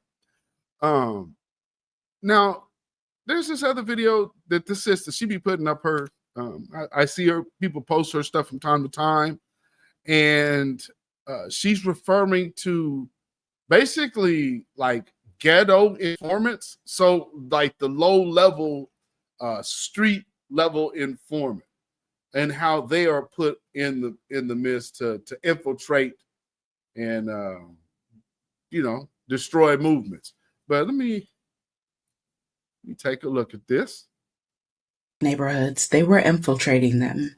From 1967 to 1973, the FBI ran a secret operation called the Ghetto Informant Program. Thousands of Black people were paid to spy on their own communities. No charges, no warrants, just fear, and a federal agency determined to treat Black survival like a threat. In the heat of the civil rights movement and the urban uprisings in the 60s, the federal government didn't just invest in justice, they invested in surveillance. J. Edgar Hoover's FBI launched the Ghetto Informant Program, all to collect intelligence on Black activists, revolutionaries, and everyday residents. Over 7,000 informants were embedded in housing projects, barbershops, churches, and community centers. They weren't just watching suspected militants. They were instructed to report on any gathering, radical literature, or political unrest. The government literally made Blackness synonymous with subversion.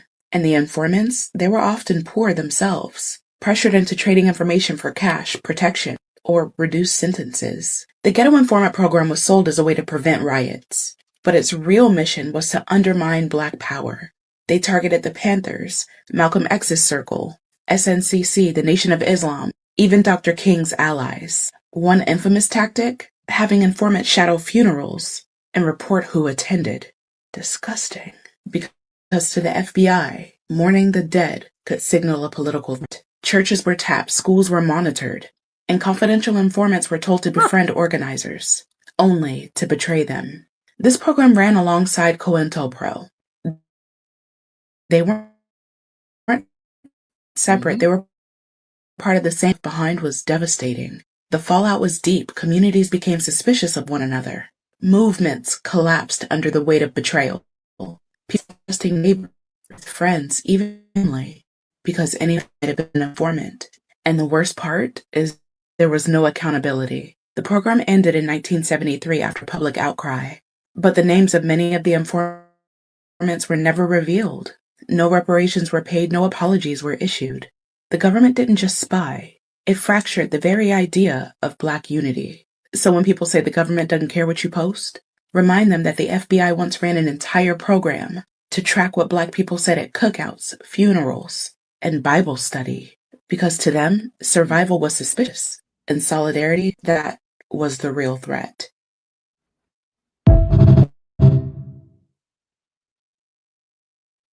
Ashley Barone, that's her name. Ashley Barone. So, along with COINTELPRO, there was an entirely different program. Again, government targeting of Black people. Not Black immigrants, not immigrants, not illegals, not Chinese, not Indians, not whites, not Mexicans, not indigenous, not on the plantations, but no. One group. And so you have to understand that hard to kill. See, when you're speaking to a person like me, I'm speaking from the entire perspective of what has happened to us as a collective group. There will be individual instances that anybody could put up, but as an entire group, there are still grievances that have been unaddressed. And what we end up getting is a bunch of people that have not ever been around our culture, haven't experienced our culture firsthand, and they take these ideas, especially nowadays because social media is so clout driven, that people get out here and just start saying things and wanting to be edgy. Some people believe the things they are saying and just want to be as racist as possible. In any event, there is a market for it. Why is there a market for it?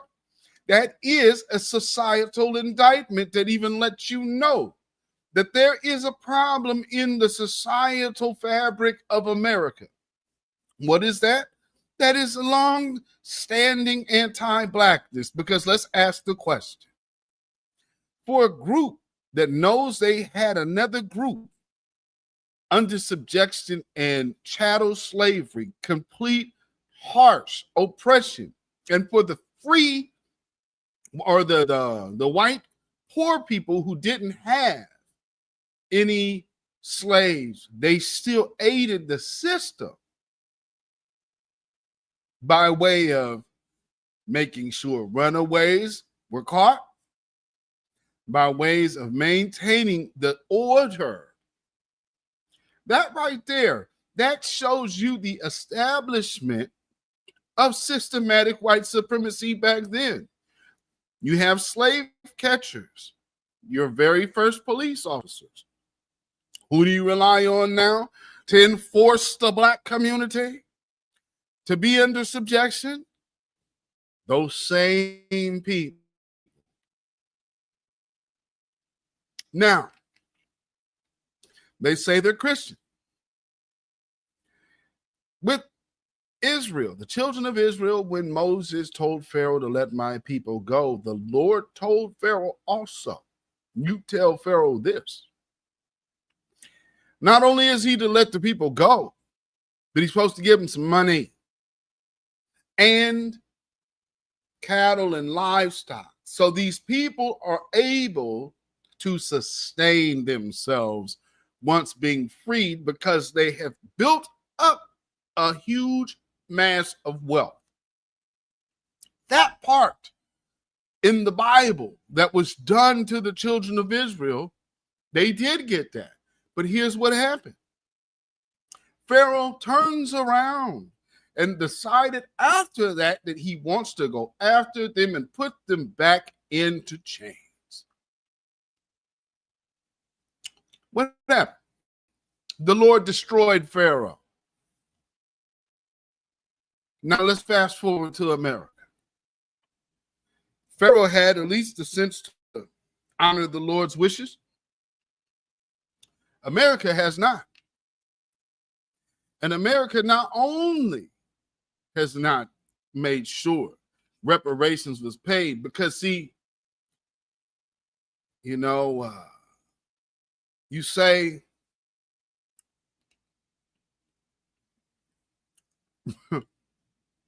we're going to set these people free after 310 years. How do you set them free without giving them part of the wealth that they've accumulated, that you've accumulated from their free labor? How does that make sense? And so now we have a generation of lying children who tell the children that were never made whole, get over it.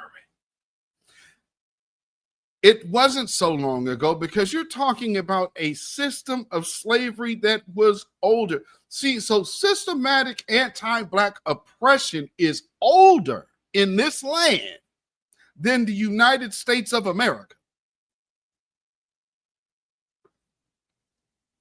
You realize that? So let me look at your question. Do you think the civil rights era in the U.S. was a net positive or net negative for the country? I think it was a positive. It has some negatives. Here's the thing. Our civil rights benefits other people and other groups. So because of civil rights, other groups benefit, even white women. Now, the second part of your question. Additionally, same question applies to Barack Obama. Was he more divisive or more unifying? Why would you ask me about Barack Obama? Why don't you ask me about going back to my first president that when I was born? You can go back to Gerald Ford, then Jimmy Carter, then Ronald Reagan, then George Bush, then Bill Clinton, then George W. Bush. Then we get to Barack Obama. I want to know, between Gerald Ford and George W. Bush, when were we unified?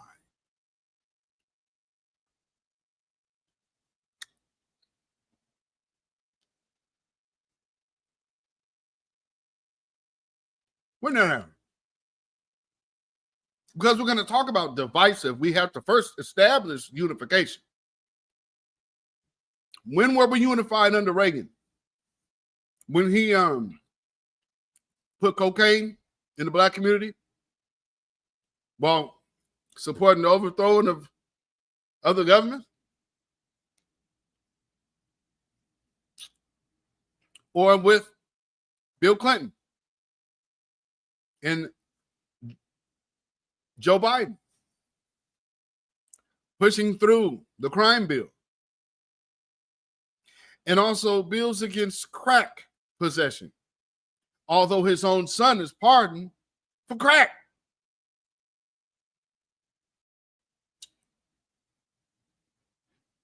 When could we get to Barack Obama to be divisive over all of them? So do you feel that they were all divisive? Before we get to Barack Obama, were all of those presidents divisive?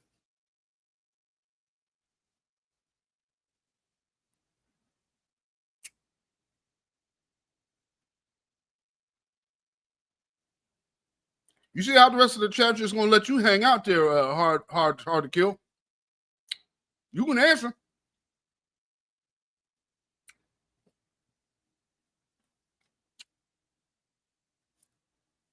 Or we can move on. Because we educators over here.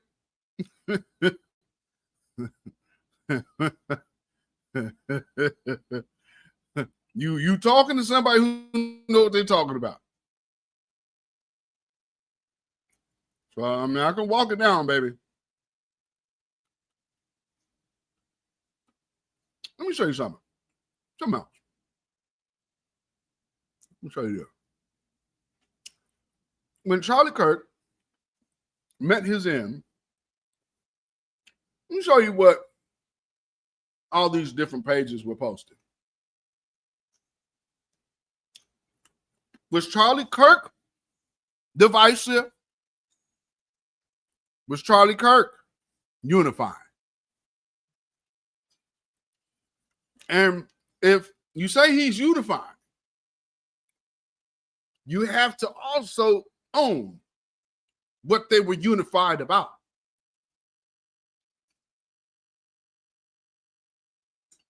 Do you see what they're saying on the screen now?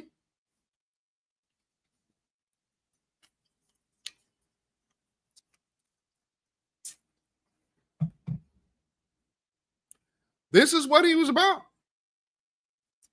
Funny how we don't hear many people say that. He's Christian and all of that. None of those views right there sound Christian at all. So what we should do about society is address that problem. Don't you think? Hard to kill? Where is this violent notion coming from for people who had nothing to do? Their mind says, let me go harm black people.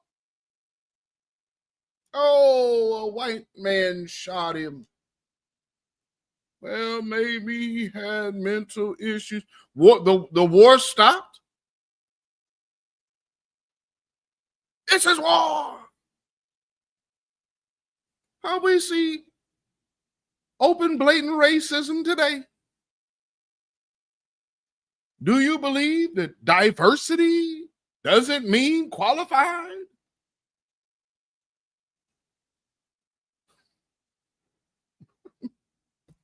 What are we talking about?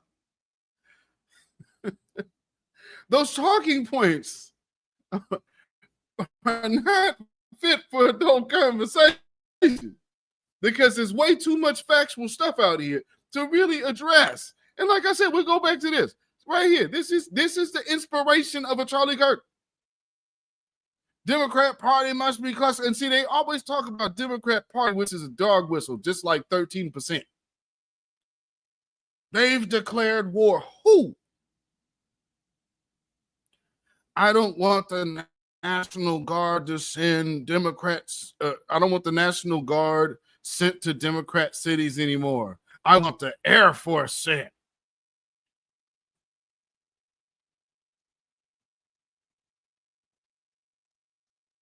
Over a man who literally met his demise in the process of talking negatively about Black Americans. I think maybe some people probably look at that and say, damn. In the words of Will Smith, maybe he should Black people's name the fuck out of his mouth.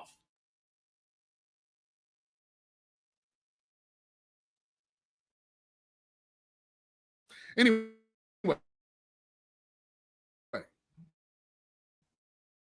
moving on.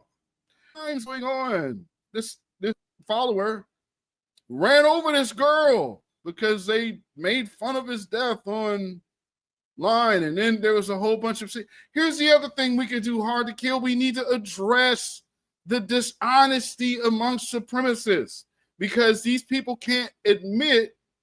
This guy comes out and says the day before, like, I'm gonna make her feel it. She's gonna wish she never talked shit about Charlie Kirk. Then the next day he runs her over. I'm literally looking at people in the comments talking about this isn't proof. Dealing with that dishonesty and that lack of accountability, that would be a great start to start dealing with that societal ill.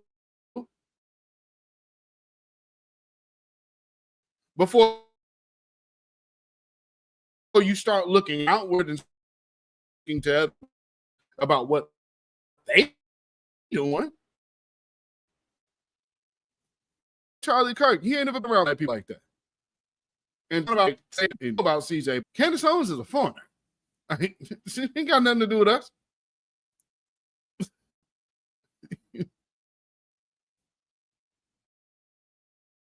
No connection there. So, there's that part. But like a little tough mountain to climb for old hard to kill here. What happened? Because that I asked the question. Now, were any of the presidents divisive or unifying? And then Charlie Kirk, was he divisive or unifying? And I just showed you what he was unifying with. And, you know, we have to understand the history of people like that and how they unify. Because, see, certain things bring people together. And there is a certain history in this country of families coming together for certain causes. One of those causes being one of the causes that you see on the screen right now. And this is an American historical fact. Right? Now, something also to understand is when you have generations upon generations, you also got to understand you got these women here. See? So here's entire family, mother, father, and kid. And this is depicted on how you keep the generation of anti-Black violence and supremacy going. Where is the unity in preserving this or trying to rewrite the truth of the history of this? Where's the unity, or is that also what is being called divisive? And that would now become into calling the truth divisive. And if we're calling the truth divisive, then that means you guys are God haters. But what better than a God hater to cloak themselves in Christianity? Makes sense, doesn't it?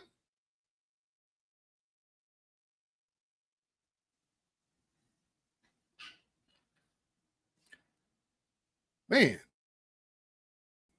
I gotta thank you, Hard to Kill. I very rarely ever get to get into this type of stuff because, you know, nobody really asks me questions pertaining to stuff like this. But I can answer these questions all day long. And again, as you see this young man's head, he has the Nazi tattoos right here. And he's down here representing, you know, for Charlie Kirk, the Kirksters. They're here. So what should we do when we have neo-Nazis? Again, the funny connection with all of this, though, is that they're actually like getting money from Jewish people. That's crazy, isn't it? Oh, we hate them people. We hate them people. We'll take that little check. We'll get that little money.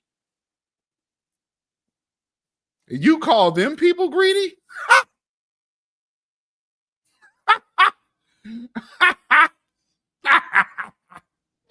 How the hell are white supremacists taking money from the very people they claim to hate?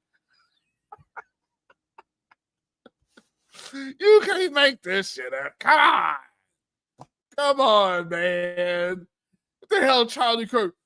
Netanyahu, man, I invited him to come out here.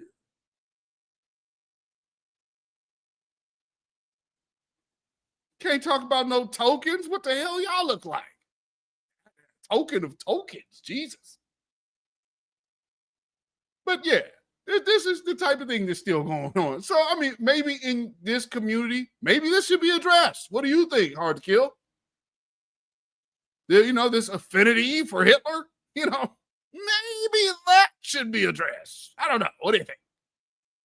You know, like, not keep this kind of anti-racist or this anti-Black racism thing going. We actually address it. You see what I'm saying? Right? Because, see, if we don't address it, then how do you fix it? But I don't think anything about this is, well, they're all unified. So when you say unified, well, unified how? They're unified.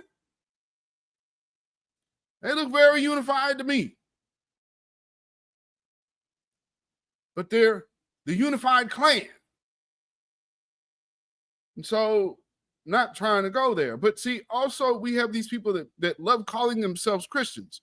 And so when we think of these Christians, we have to understand the history of their Christianity in this country, which is tied to white supremacy. So this is the nature of this particular Christian.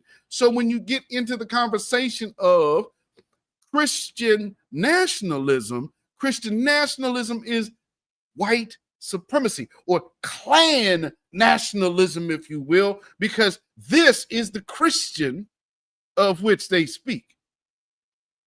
See, there's more evidence. They have an affinity for Christianity, I see. I see Jesus saves. He's right here. You know, they're right here with all the preachers and what. Now look at them together. They're praising the Lord in their hoods and sheets, right?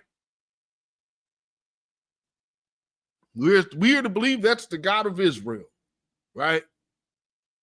Of Abraham, Isaac, and Jacob. Now that's who they serve, correct?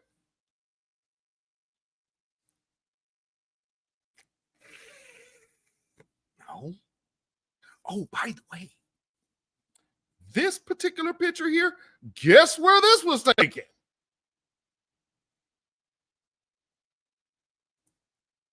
Right here. Right here. So when I say University of White Supremacy, what picture represents the Klan in Oregon? Google it, anybody in the chat. Tell me if this picture don't come up. This is when the Klan gave Fred G. Myers his money to start Fred Meyer, which is now known as Kroger. But systematic white supremacy, I don't exist. I don't see it. I mean, I'm black. I don't see white supremacy. I'm not affected by any white supremacy. I'm saying I'm a scholar at this shit. I know what I'm talking about. Them other people that get debated because they could be debated, I teach. Because you aren't in any kind of level to debate me. But I can have a conversation. And I'm going to answer the questions because this is how that works. Because, but most, be clear, this is a teacher-student situation here. So, just saying that. We went through the history. So your initial question was, why do I refer to this place as the University of White Supremacy? I hope I answered this thoroughly enough for you today. As we walk this one down today, and here on this channel, I've done quite a bit. That's why Juneteenth, birthplace is also Portland, Oregon. Because Sister Peoples, Mother Peoples, is the original mother of Juneteenth. And y'all could Google that too. Clara Peoples.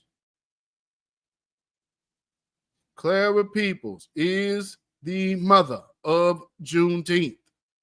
Clara, C-L-A-R-A, Peoples. They sit up there, put this woman out there. This woman, I used to see this woman every week. And it just sucks to see an imposter because it's convenient. So we can have Opal Lee come out here and she can be in the White House for all of these photo ops. Because I guess the real true story ain't all of that. You know, you don't have, you have to talk about black folks in Portland. Then when you start talking about black people out here, you start getting into abolition, a hotbed for activism, especially from the black community. Absolutely so. So let me play something real quick that was kind of a multiple black crew. You Google the Klan in Oregon. You see them walking down the street with the little horse trailers. That's downtown. I didn't even show that picture, but I'm sure that's one that came up. Yeah, that's downtown Portland. Y'all can't hide this goddamn history here, man. Come on. Shit, this place has been over the freaking top anti-black racist. Come on. How could there? I don't see it. You got to be kidding.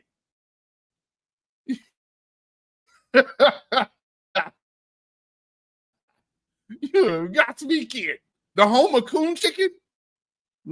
Coon chicken, Google coon chicken Portland. It's where Clyde's is right now. Come on, man. We ain't gonna lie about this city. Come on now. We're not finna do that. We go tell these stories. No, Portland ain't been racist. Man, the hell they ain't. You remember the burger bar? I was just telling my wife the other day. Portland police. This is also where the chokehold becomes illegal. It's from here. Because these people, and they choked the wrong man out, by the way. So they choked this man out who was innocent. And instead of them admitting their fault, these dirty racist cops made shirts in support of this officer that said, smoke him, don't choke him. And had y'all ever see that picture with the gun, with the police officer and he got the smoking gun? That's taken from that shirt. So that is also a hidden dog whistle amongst police officers and these so-called gun advocates. Yeah, the picture you see with the police officer pointing at you with the smoking gun, that's the picture that was on the front of the Smoke 'em, Don't Choke 'em shirts that they had, the Portland police printed up in support of this damn cop. And then that's how this is how we actually got our mayor. They wanted to change the damn law. Shout out to my partner Dion Jordan, and rest in peace his father Charles Jordan, our first black police commissioner, who punished them dirty bastards. And after that, because of he actually put foot to ass off up in cops over killing a black person, they made it so where the mayor is the police commissioner. And we don't have a police commissioner like every other place. No, they changed that to where they make sure they get a white racist mayor in there. We even had a gay racist mayor. The Sam Adams, this is anti-black as Ted Wheeler. Matter of fact, they friends, if you didn't know. And so when I worked for the Schlesingers, in those meetings, those background meetings that actually got Joanne Hardesty her position, Sam Adams or Ted Wheeler was working for Sam Adams. So I sat up here and watched all of this play out. So when we had the whole big thing in 2000 over George Floyd, I had to pull some of my people aside and like, yo, need to let you know the real deal about this political business over here, because they were using them and they were out in the forefront. So before you take your lumps, we give you some game. These people ain't enemies. They're enemy to you, but they ain't enemies. But they will use you to get out there and be the forefront of something. So see, when you're talking to me, you're talking about a person that has been all the way behind the veil, baby. That's why I'm black. That's why I'm so shadow banned.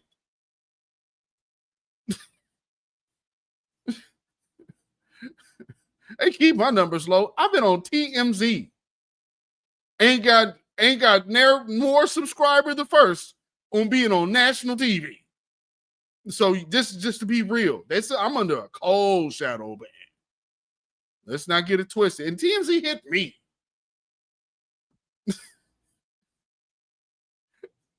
What's going on this channel over here? Obviously not TMZ shit. Just saying. Oh, Lord.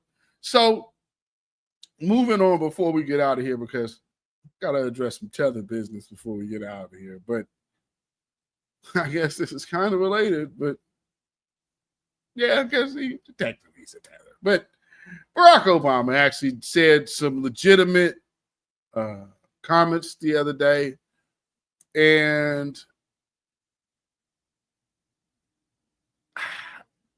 I guess this is where that broken clock is right twice a day.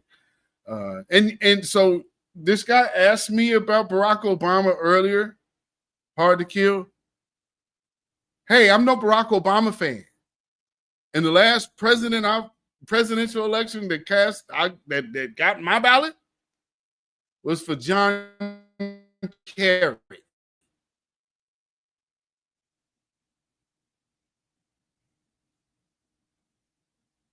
I believe Barack Obama is Satan. That's just my personal belief.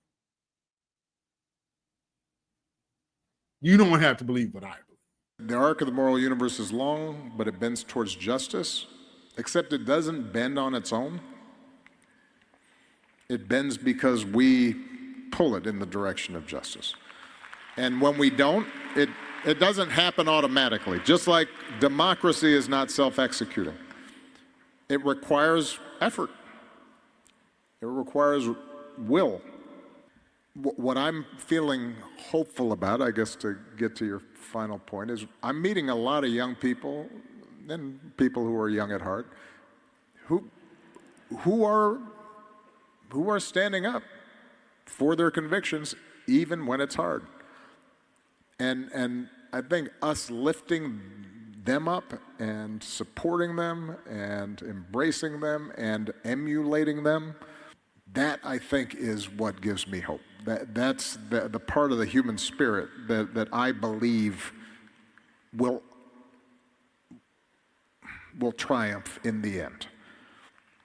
And it may be bumpy and it may take time, but yes, that's one of my convictions that I act on. I try to act on every single day. That's what I believe. It's a leap of faith that I think is worth making.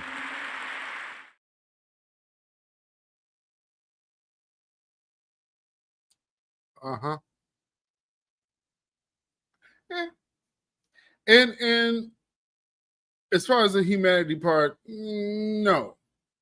Because you have to, well, mankind, I say no. But, you know, when you're dealing with the truth, you know, very few people going to deal with that. And everybody else going to discard it and throw it away and do something else. And so when you're talking about triumph, there's no global triumph that you're looking at. Like the whole hands around the earth thing, that ain't going to happen. It's Babylon all over again. You want the Tower of Babel still. They're still fighting for it. You see, they set it up to look like Egypt, which realistically, then you can just kind of move it on over to Mesopotamian because they pretty much meshed that together. So you got one big conglomerate of things they worship.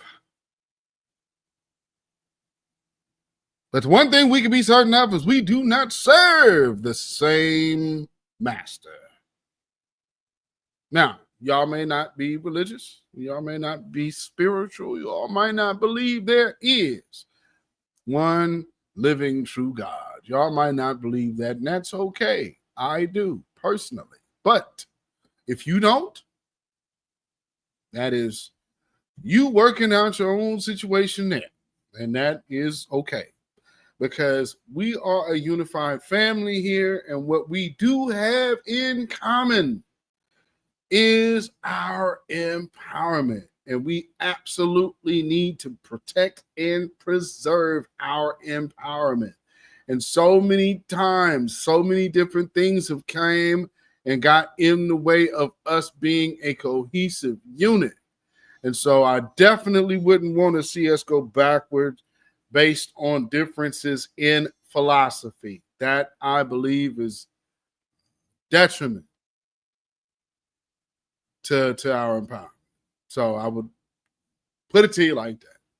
You ain't got to believe what I believe and vice versa. But we do have to believe in the code, and we have to stay on code. Now, speaking of staying on code, that I have some tether matters to attend to before we get out of here. Let's go. No, that's the second. Hit that first one here. Bear with me 1 second. Where you at? Where you at? Where you at?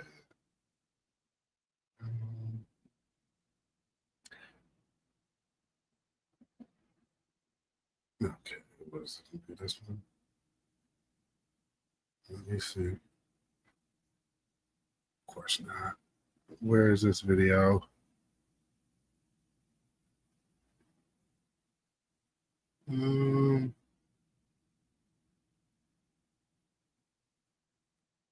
Okay, so I don't know what's happening.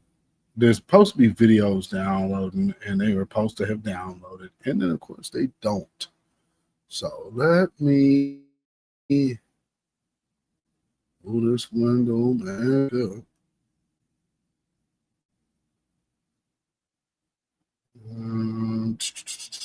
Come on. And is looking for this, please hit that like button. Hit that like button. Yeah, let me get you to the business.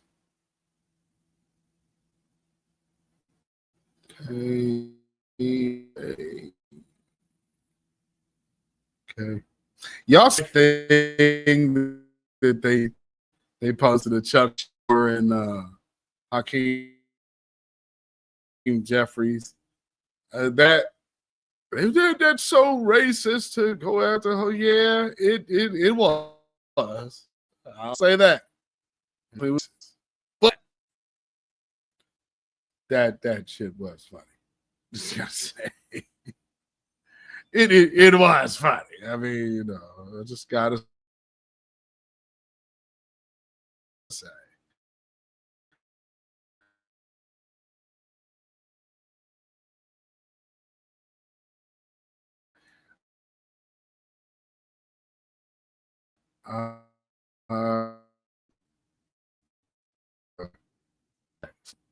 We of course always have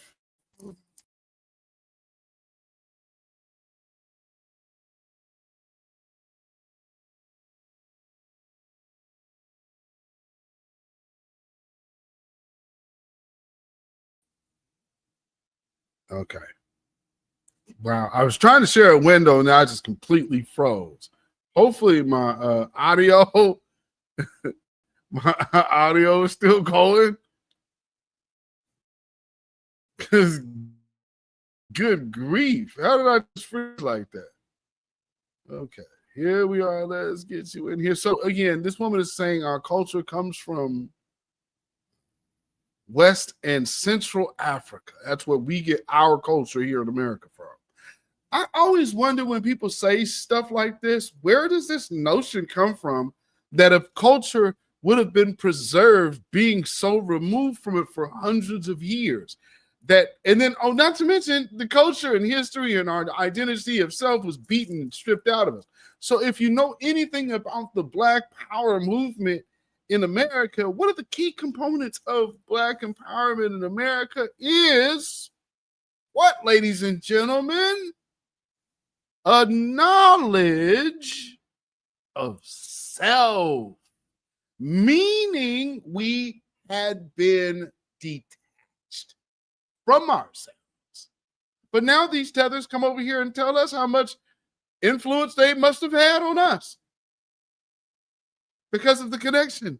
It's like, you're not really fully aware of what chattel slavery really was, were you? Are you? These people are clearly confused.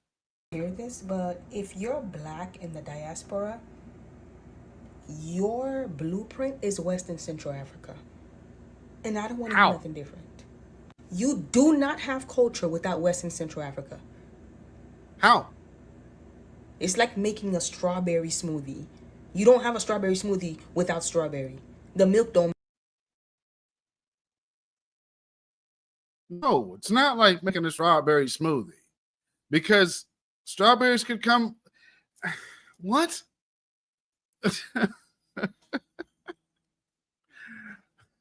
Okay, like prime example, we have tomatoes that grow here, right? But they're not Roma tomatoes; they're our tomatoes, and we got grapes. This is wine country. Our big wine here, our state wine is Pinot Noir, and so you could have a different wine. It will be a Shiraz. It might be a Merlot. It might be something cheaper, but it's not gonna be a Pinot Noir. And yes, it's a great, but Pinot Noir isn't like White Zinfandel. I'm just using wine as analogies because they're so starkly different. And so she doesn't seem to use that thinking when talking about people who are here in America who were never around Africa. I'm just confused on where she's confused. Anyway, there's more. Matter. The sugar don't matter. The strawberries is your base. You cannot call it a strawberry smoothie if you don't have strawberries. And you can't call your culture without West and Central Africa. I'm Haitian, very, very proud to be a Haitian, i.e. my name. But we don't have Haitian culture without West and Central Africa. It's non-existent. West and Central Africa is the base. It's the blueprint for every single black culture across the diaspora. I have no idea why other people who are from America or from the Caribbean or from South. This is my problem with these type of people, and they're as bad as the white supremacist people, like the Charlie Kirksters. Y'all just say stuff. Explain the connection of your words. This makes no sense. America or from Central America are trying to tell anyone that you alone just are the blueprint. You're not. You're the blueprint of nothing. West and Central Africans are the blueprint. They tried to break them. They tried to take everything away from them, but they couldn't take away those people were. And that shines throughout every single culture today. Every black culture today, it shines through. What does? But folk out here eating rice, yams, black-eyed pea, okra, and you walk around telling people that, oh no, you don't know nothing about Africa. Africa's not. What's wrong with these people? We eat chicken. We don't eat bushmeat. Rice. Okra. Rum. I mean, what are we talking about? All of these things were part of the slave trade. The hell are you talking about? These were commodities. Tobacco. Cotton. Opium. Let's not forget that there was heavy on the drug trade. Heavy. Yeah, these Catholic boats and also these real estate agent owned boats were moving huge amounts of opium, rum, and tobacco. And at first, black folks weren't the biggest commodity. There's trading going on, and all of that free labor that was happening over here became the thing. Antithesis, thank you for the super chat. I appreciate that. Out here supporting. I appreciate, despite the shutdown and not getting my notifications. Thank you, man. I appreciate it. I figured people weren't getting notified because that's, I could just see. But, shout out to you. Shout out to all the members in the house. Keep Prince, Antithesis. I see. Oh, yes, Antithesis. I see somebody else coming here. Of course, Judah Queen in here. Black Crew. Yes. And of course, let's Cadence. You're not a member, but you in the house. I appreciate that. Boykin over there on X. So salute to all of y'all. Peace, power, blessings, and protection be up on each and every one of you. Thank y'all for tuning in. And I don't see dark-skinned brother in here, so I'm assuming that notifications ain't going out. And you know how that is. Part of you? Are you crazy or what? Is it that you want? What is it? Tell me, what is it? It's delusional behavior, and I don't have time for that. You don't have a culture without West and Central African culture. Those West and Central African ethnic groups shaped your culture today. How? The swag, the aesthetic. Don't try to come in here They and say, have we no got swag we got or aesthetic. You don't have that without West and Central Africa. How? I mean, the shit that people say is amazing to me. Where is the goddamn connection? I don't get it. You don't have any culture. How is anything? You know what? I had one of these morons tell me that my inner influence for making and creating music came from Africa.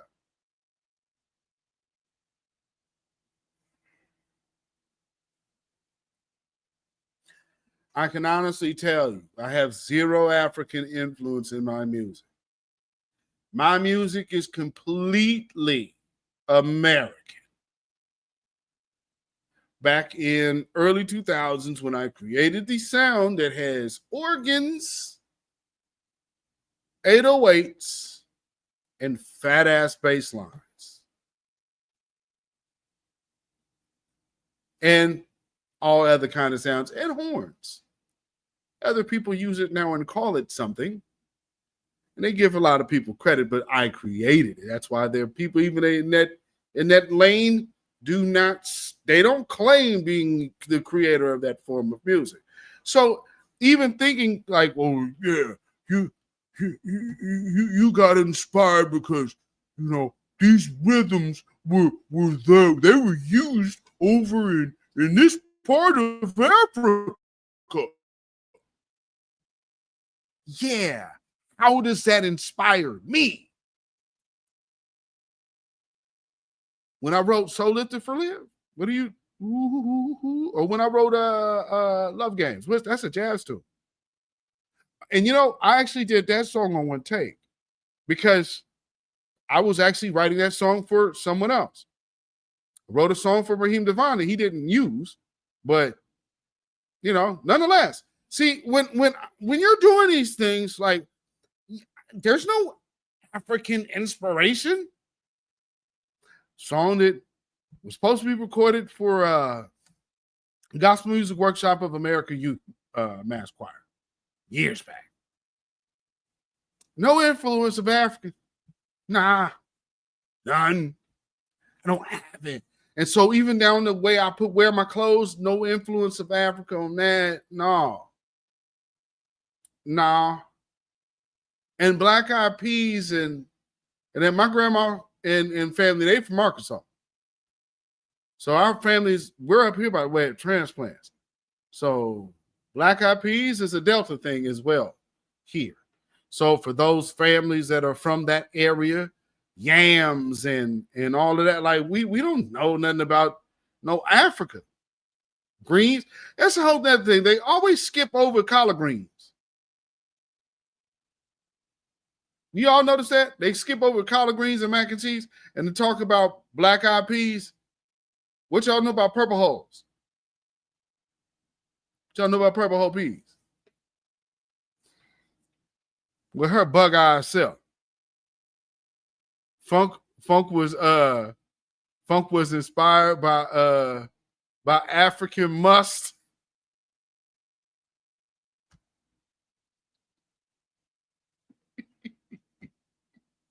That's about as African as we was when we was kids. It was the Avon. It's the Avon joint. Who remember the Avon cologne? Who remember that? The Avon joint. What? Because it's black suede, musk, Egyptian musk. Egyptian musk. That's about as much as we are going back to the Nile. Even in the Afro scene commercials, back to the motherland, to the original origin of blackness. But everybody was like, we were on the African kick, but still with no connectivity to the continent. And here's the thing, with us getting connected to Africa had to do with the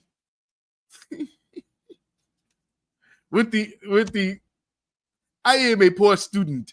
This was the way the dudes used to get chicks, the African students, because They know they ain't finna marry no African black, so they would come over here and sow their royal oats, because you're not taking this one back home. She's not gonna go over there. And you know how you can always get the American woman to say no? You're gonna be one of 5 wives. You'll immediately like, nope, I'm out. So yeah, man, you gotta understand. Like that was a whole hustle on or something. Yeah, that Joba Judge shit smell like what they call that? It's like it's that this shit is made from a deer, like you know that strong piss that cats got. It's like made from deer piss like that, and that's that stuff they be putting on them. That shit smells terrible. I'm never like that. But it's like I'd rather have the syrup smell than that. Whatever that syrup smell is, that palm soap or palm oil or whatever that is, it smell like pancake syrup, smell like maple syrup. I really only smell kind of like the Ethiopians wearing that though.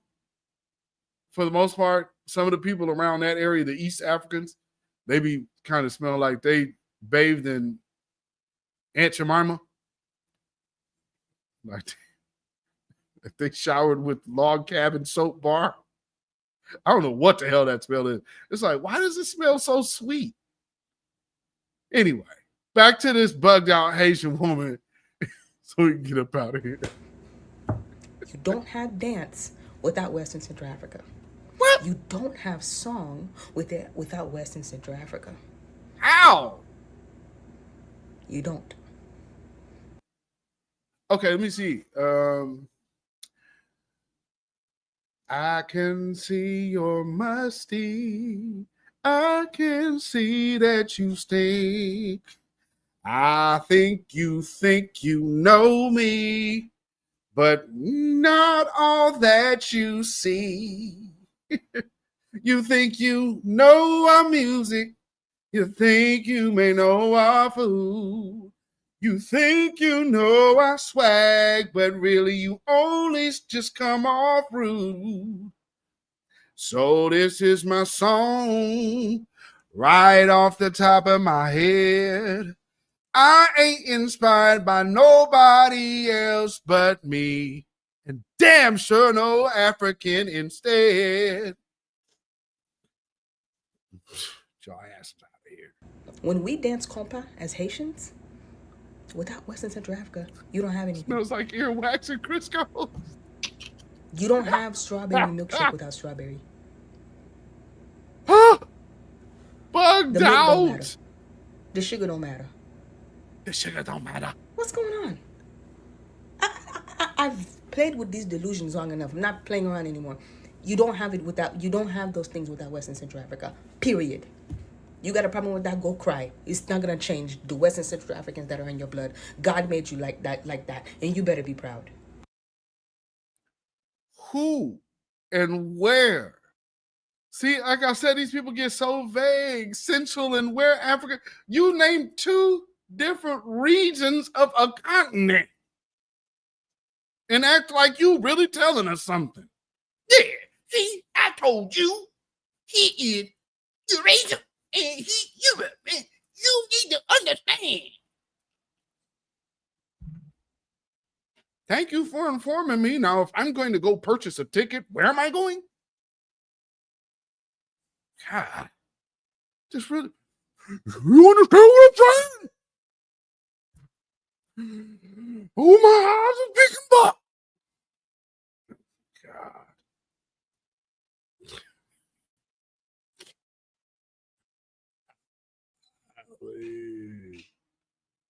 Jeez.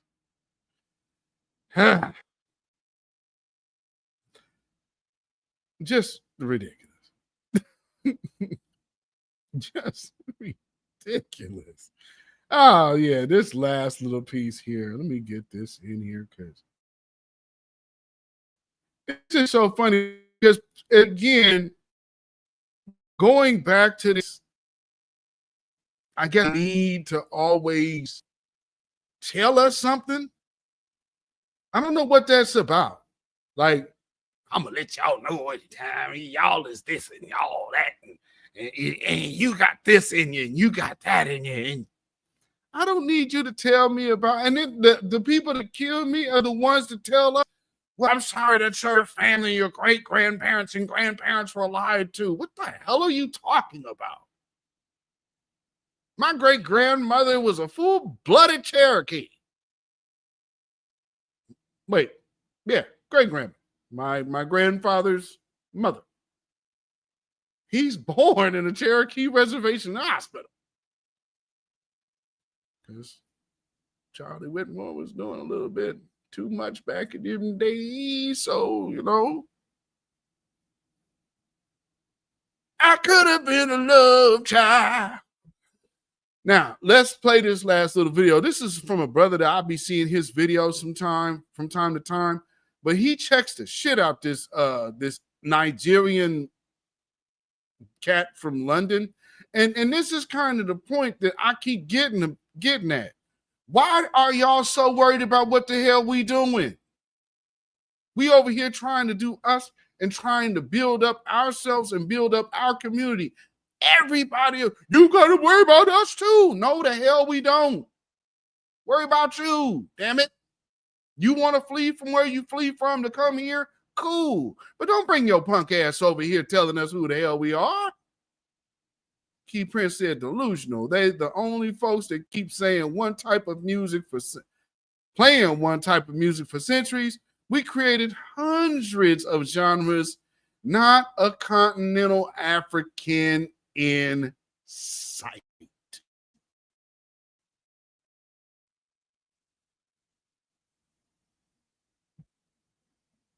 I've been to events.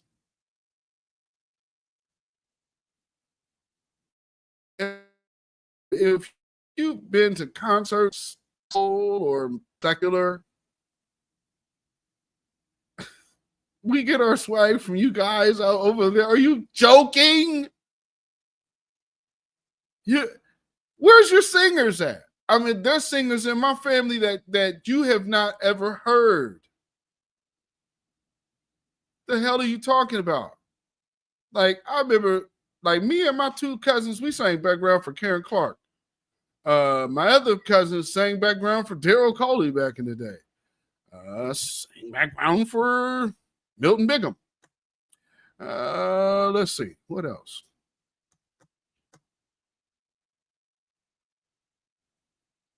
There's somebody I'm forgetting. Oh, they sang background for Whitney Houston.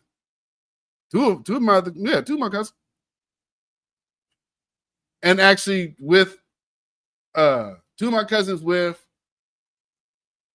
another basically almost relative. Antithesis, leave us alone. Man, I appreciate that. Thank you so much. And peace, power, blessings. Oh, they got me in the matrix. Peace, power, blessings, and protection be upon you and yours, brother. And let me fix this.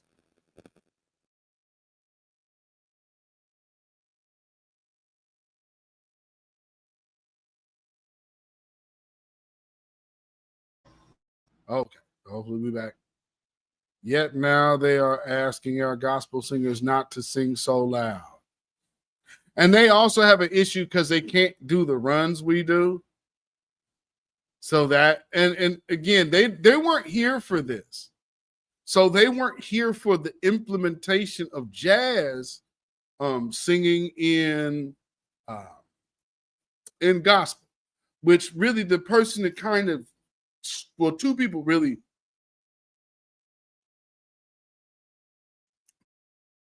strongly introduced that. One being, of course, Yolanda Adams, and second being Kimber. Now with what is that? The choir out of Texas, Trinity something.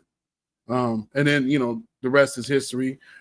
Rest in peace, Sean McLemore. It's another cat I played for, out of Houston. And on his first record, he actually got Chris Daddy Dave playing drums on his record.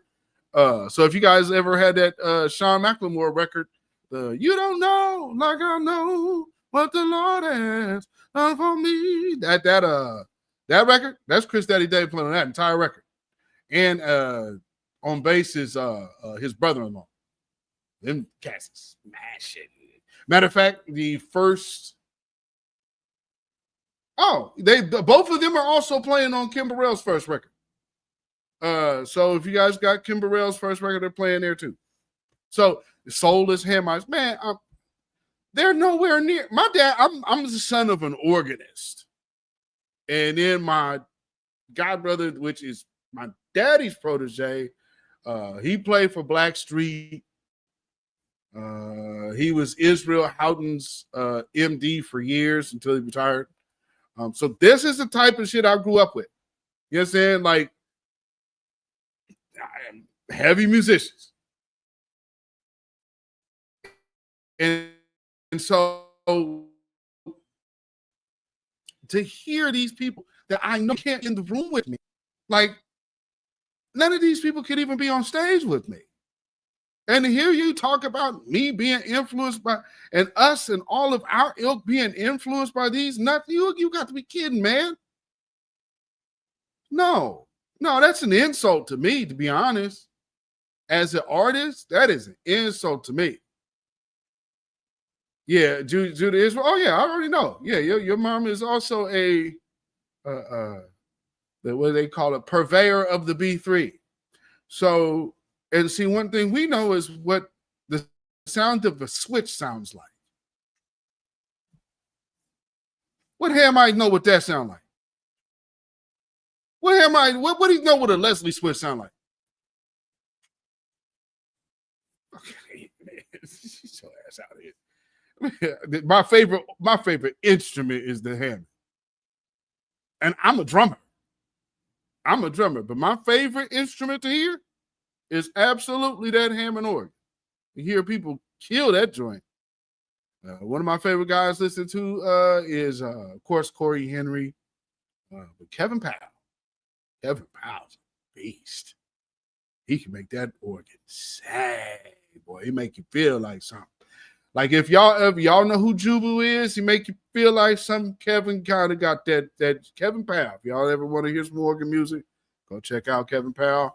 And of course, for those who don't know who Jubu Smith is, he's the guy that used to play all of those lovely songs with Tony.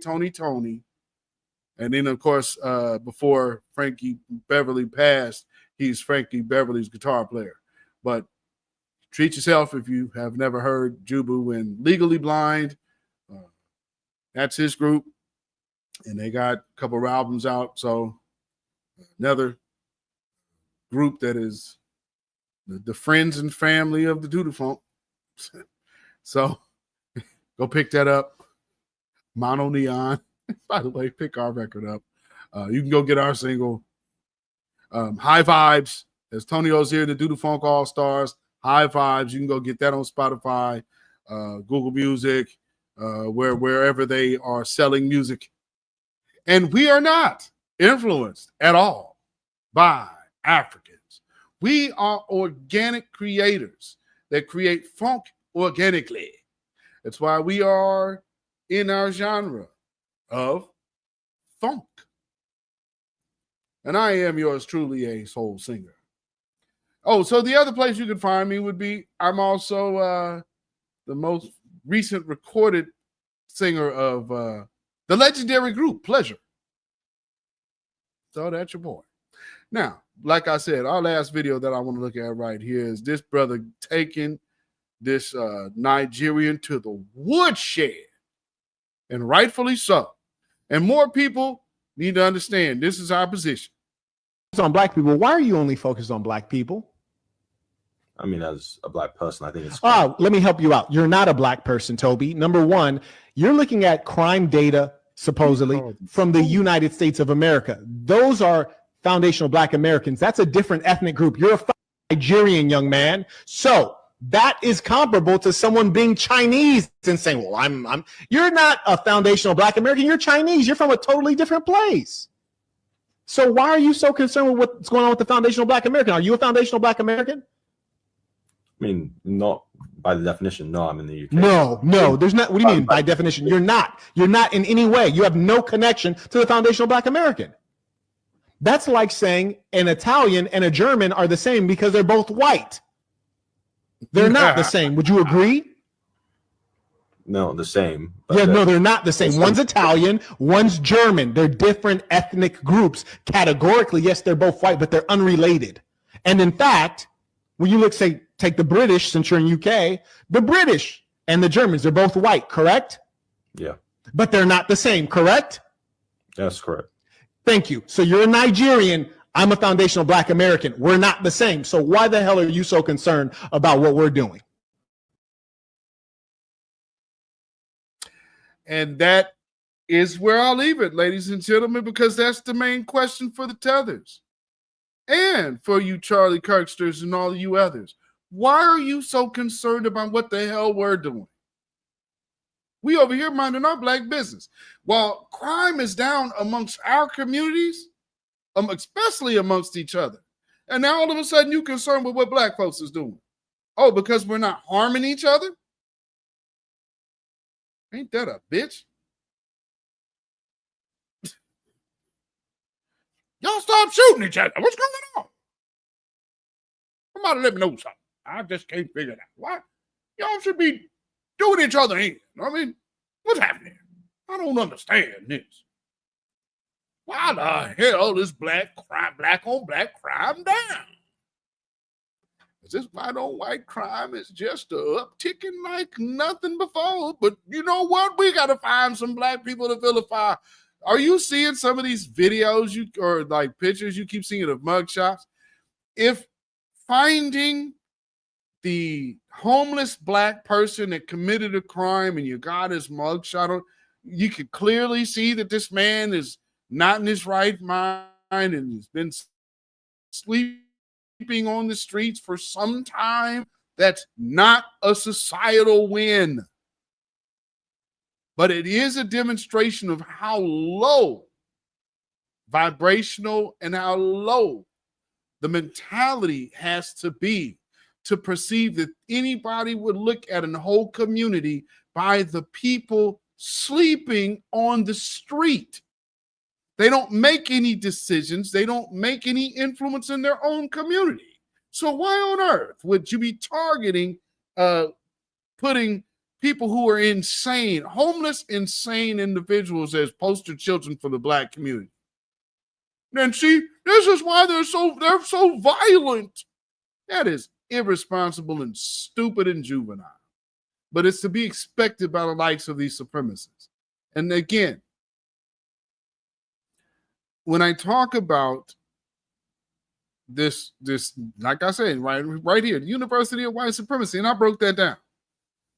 People have to understand there is a long history here that needs to be addressed. And when you want to call yourself being of some high moral standard, you have to take actual accountability for the harm caused. And there is no way to absolve yourself.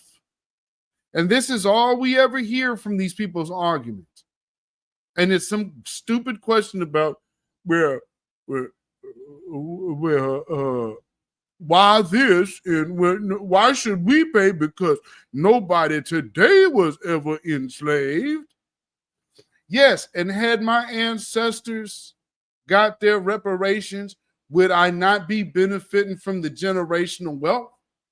So what is the offshoot of benefiting from generational wealth versus generational poverty or generational figure it out? See the difference? Because the foundation that was laid by the slaves for the ill-gotten gain of these people, they're still living and eating off of that. They're living comfortable. Life is not altered for them. Generationally. Isn't it only fair, right, and just for Black Americans to receive those generations of benefits? If that's not the case, then I just want somebody to explain that to me. And you got to say, If there's generational benefits for somebody else off of that labor, then to fix those people, you need to start approaching the financial side of it, because you use them for your financial gain. So how should their offspring ever be in perpetual poverty when your children are in perpetual stability based off of their oppression? That is comfortably living reprobate. And so by that, there is no way that you could possibly fear the Most High or fear karma in any level of thinking. That means you are willing to destroy yourselves and everybody else with you. You have no business calling anybody out of yourselves the devil. Ever. Because to have ill-gotten gains, and to tell yourselves and try to tell us that reparations shouldn't happen, you have now crossed over into the land of the lost. And you're giving your soul over to wickedness, because you cannot say that you are a Christian, living the Christian lifestyle, living by Christian sentiments, and say, these people here who are similar of a situation to those people in the Bible to which we say we subscribe, and when I ascribe to Christianity, I'm going to treat my neighbor as I treat myself. Well, if you treated yourself to generations of wealth and stability, then if you're giving recompense to anyone, shouldn't it be that those generations are made whole? Only the wicked can't find logic in that. To that regard, we have to say how we say it around here. Babylon is fallen. Babylon is fallen. Let it fall and let us rise. Can you dig it? Yes, indeed. So, Key Prince said, what about all the land, towns, and money stolen from our ancestors? They act like that didn't happen too. Yes, Key Prince, you know what? I mentioned about that stolen money too early before you got here, because we had somebody in the chat that had questions, so I addressed that. So I'm glad that you reiterated that stolen money. So if you guys are watching the replay and see the whole thing, again, it's not just me talking, and Key Prince is mentioning this, and she got here after I even was on it. So there's that. And I'm sure there's going to be a lot of people out there that say, hey, man, I think you're wrong. And, you know, I don't know how you can get around what I just said about slavery, because if you want to say anywhere in righteousness that these people shouldn't be getting reparations. Not only that, though, you should be advocating for. Because if you have anything negative to say and have went public talking negative about this community, then you also should have given a solution for a positive change, since this is the only group of people treated in a certain manner here. But that shows the nature of you, not us. And if you're confused about that truth, well, I speak for myself. beatzillapdx official, the independent black voice. Those of you in the chat and the comments, the black grassroots, and the voices in the new black media. I think it's safe to say I speak for all parties involved when we proudly dedicate this song to you. Get up off of that cocaine and get up off of that crack. Get yourself together and get your mind back. Yes, indeed. Yes, indeed, ladies and gentlemen. Thank y'all for tuning in. I appreciate y'all so much. Y'all, you know, this has been a good one. We've go about 3 hours. It's been a minute since I've been able to go live. So glad to be able to tap in with you guys. I'm sure people will catch the replay. Sorry, we were live. You know, there's not a tape delay. So, you know, enjoy. I probably will be clipping some of this up. And so there will be shorter videos from this broadcast coming out sometime this week. And then, of course, whatever else I can knock out this week, I will most definitely be trying to get that done and to you. And, of course, something else I want to do, members. There is something I want to do, but I need to confer with y'all about the timing.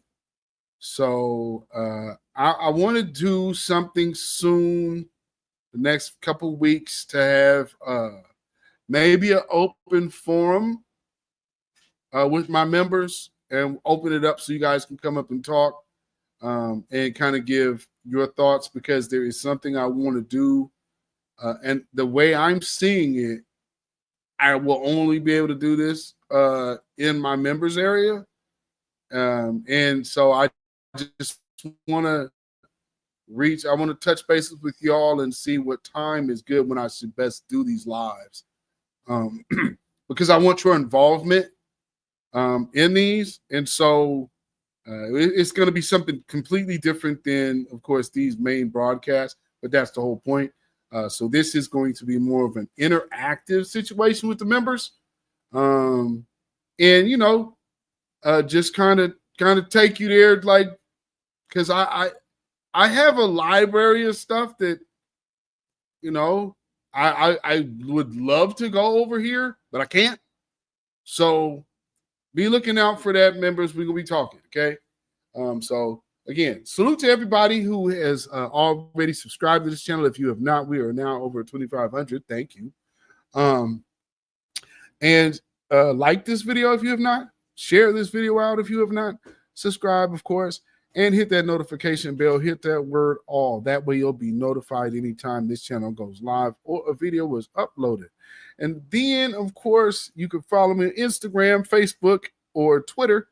That's beatzillapdx. Well, Twitter, that's X, of course. So Facebook and Instagram, that's going to be beatzillapdx. And you can email me at ourrealtruth@gmail.com. And, of course, if you feel so inclined to put some money in the bucket, you can do so by way of CashApp, $beatzillapdx. Or we have PayPal, which is Zilla Muzak. That is ZILLAMUZAK at PayPal. And so I think we are about ready to go. We are going old school outro today. So if you guys see the Beatzilla PDX official show, know that we have changed. But every now and then I like to give a throwback for all of my long-standing folks here. And you know how we do. So always remember why they hate us. It's a cultural divide. I'm going to get it on the floor. You really about to do it? 40 acres in the mule. This is bigger than the music. Hashtag hands off our reparations. You have no rights here. We're not under the empire.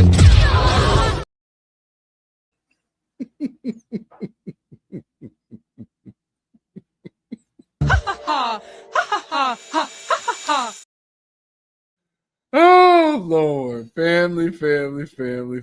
Yes, indeed. Thank y'all once again. And as usual, family, keep your 3 smooth stones at the ready and your slingshot nearby.